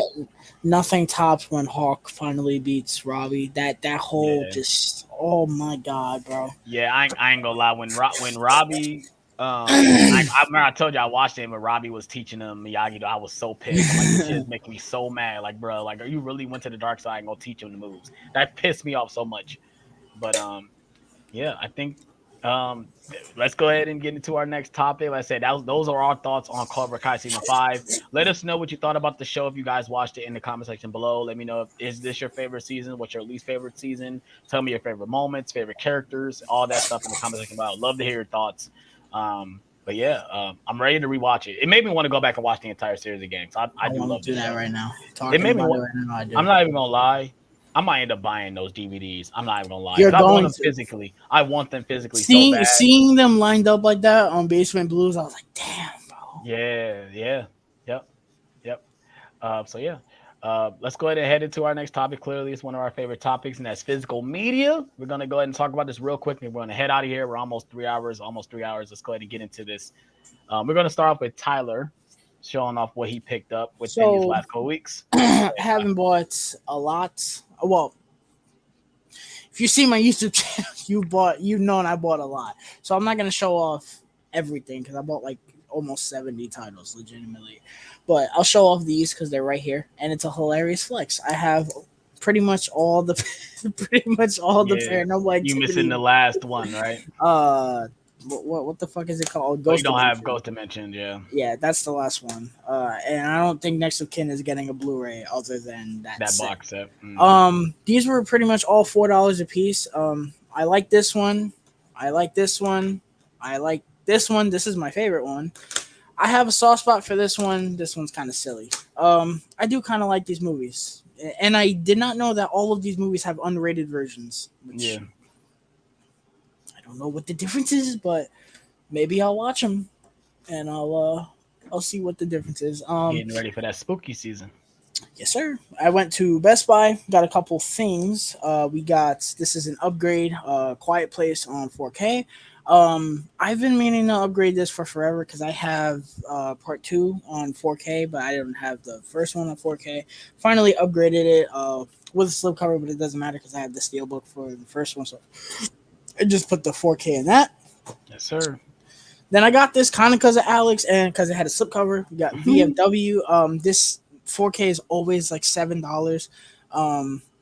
I literally got it because it had a slipcover, legitimately. Because I've had so many opportunities to get this movie and I just didn't. But I heard it's kind of good, and I think the guy who plays Kreese is in this movie. Oh yeah, he is. So that's something to look forward to, I guess. And then I got a steelbook. We got the Blu-ray steelbook for the third My Hero Academia movie. This is My Hero Academia World's Heroes Mission. Saw this movie way back when in October of last year.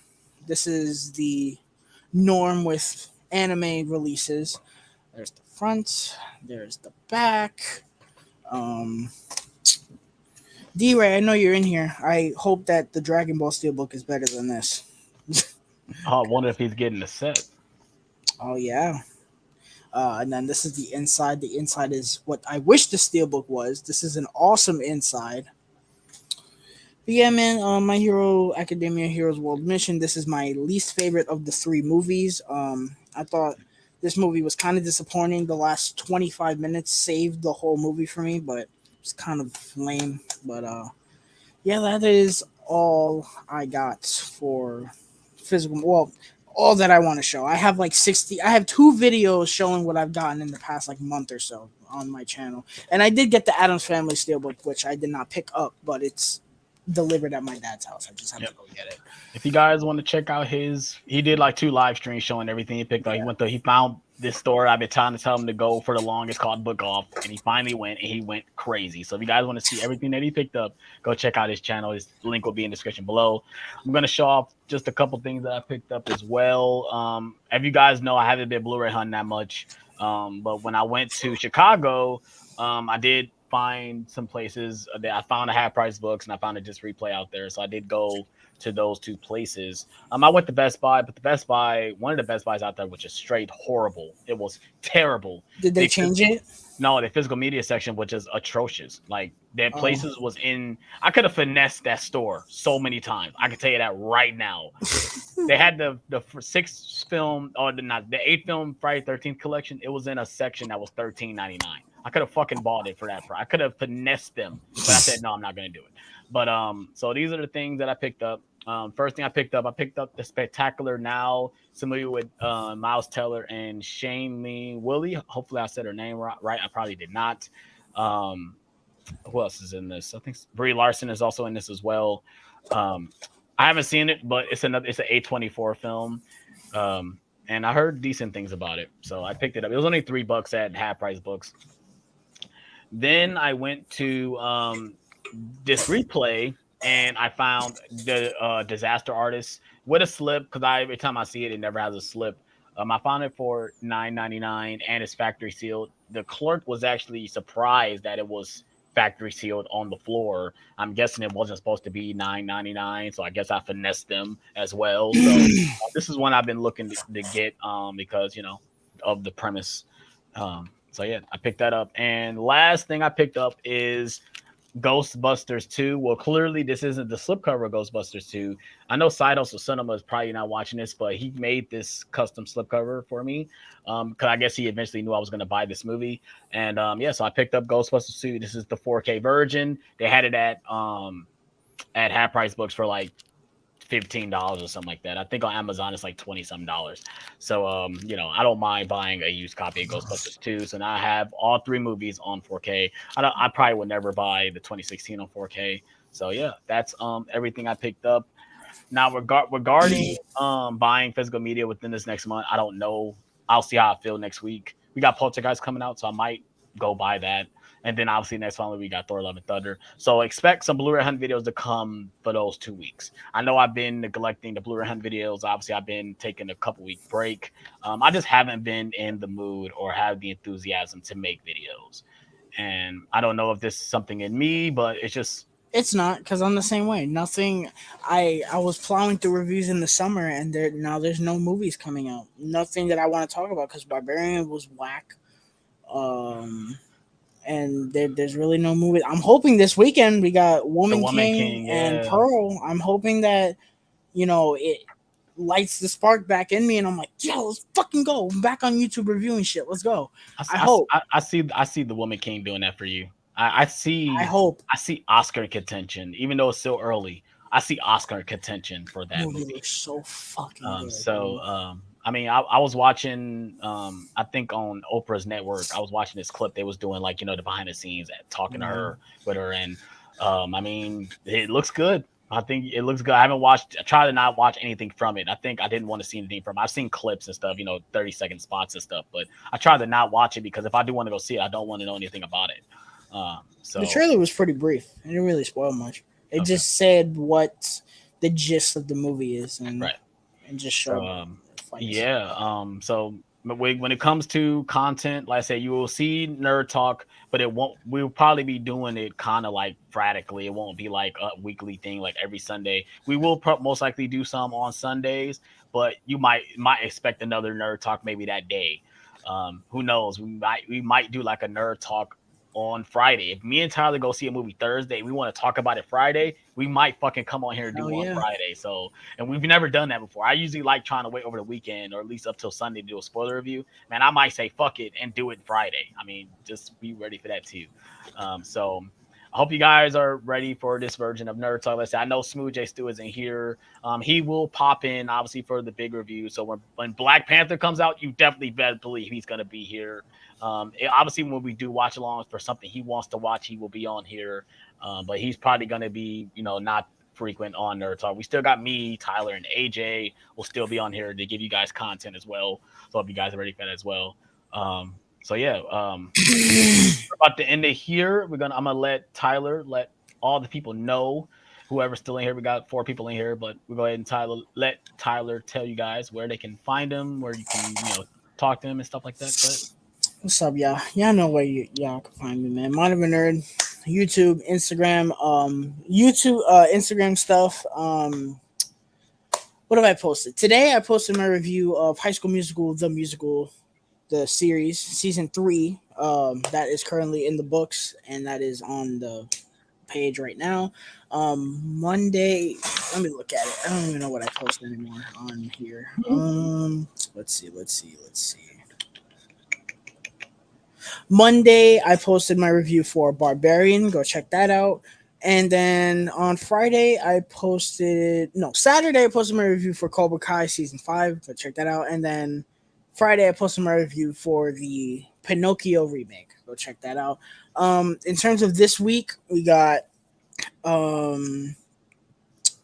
tomorrow She-Hulk episode 5 that is going up. And then I don't think I'm reviewing anything until Sunday or Monday when I see The Woman King.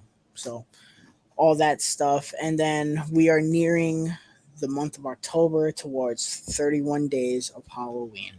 The slate is set. I have all the reviews that I want to review, and it's gonna be a fucking banger, and I cannot wait. In terms of YouTube, I don't know. I don't know what I'm doing with that. I have watch along thumbnails ready to go. I don't know if I'm gonna do those because of work and school. I will see. I want to do at least like 3 or 4 watch alongs. We'll see with that. But you guys know where to find me, man. YouTube, Instagram, might have been purple and green icon, man. Awesome. Yeah, just like what you said about content, I'm coming back. I'm gonna, try to get the hunts out. Try to get. Like I said, I want to try to get into these Blu-ray 4K reviews, but it's just time. Time to actually sit down and watch these views and write down thoughts on how I thought about it's hard. It's time consuming too, especially when you got a life. When it comes to watch-alongs, this weekend I'm gonna dedicate to getting my list together. What I want to do. I think I'm just like you, Tyler. I just probably only do like 3 or 4. I want to do one out of the big 3. Clearly, Freddie, Jason, and Michael. And maybe do some ones. I want to do It Chapter 2. I need to get with John, see if he really wants to do that. I want to watch It Chapter 2 because we did It Chapter 1 last year, so it kind of makes sense for me to do It Chapter 2. If John says he doesn't want to do it or he can't do it, I'll do it. I'll sit there and watch it. I'd have to buy it though. I don't have it. You have my account though, don't you? I would want it physically. I mean, yeah, you're right. It's cheap at Book Off. It's probably like $5 at Book Off. You gonna get the 4K or the Blu-ray? If they have the 4K cheap, I'll buy it. I don't care. Yeah. But yeah, so that's why I was. Since you brought up the watch on, that's why I was like, okay, maybe this weekend I'm gonna dedicate to actually getting down the list. Well, shit, I want to watch Scream 2 too. I want to do Scream 2 as well since we did Scream. We could do that before Scream 6 comes out. Yeah, but I kind of want to do it in October though. That's why I wanted to do it in October. Okay. I mean, we did Scream in January. You're right. We can. I like Scream too. So. I mean, also the Steelbook is coming out too, so yeah. Maybe I'll do that in the middle of October since the Steelbook's coming out. Wait till the Steelbook come out, then we could do the watch along for it. But yeah, so I will let you guys know where we fall line when it comes to that. Clearly, Tyler will be a part of some of these watch alongs. If he can't, he won't, because clearly he has work in school. So yeah, if you guys are new to the channel, please hit that like button, subscribe for more. I never really say this, but hit me up on Instagram at Alex_Thomas_reviews. I'm on there posting my stuff. I started a TikTok, you guys. So if you guys want to follow me on TikTok, just follow me at Alex Thomas Reviews as well. So yeah, I really don't announce my social medias. Usually if you guys want to see my social medias, the links will be in the description below. I never really announce those type of things because, I'm not really freaking on there unless I'm posting my content on my channel. So, yeah. So, like I said, if you guys want to check us out, go ahead and check us out. Like I said, our links will be in the description below. And we are honest with you guys. Peace out.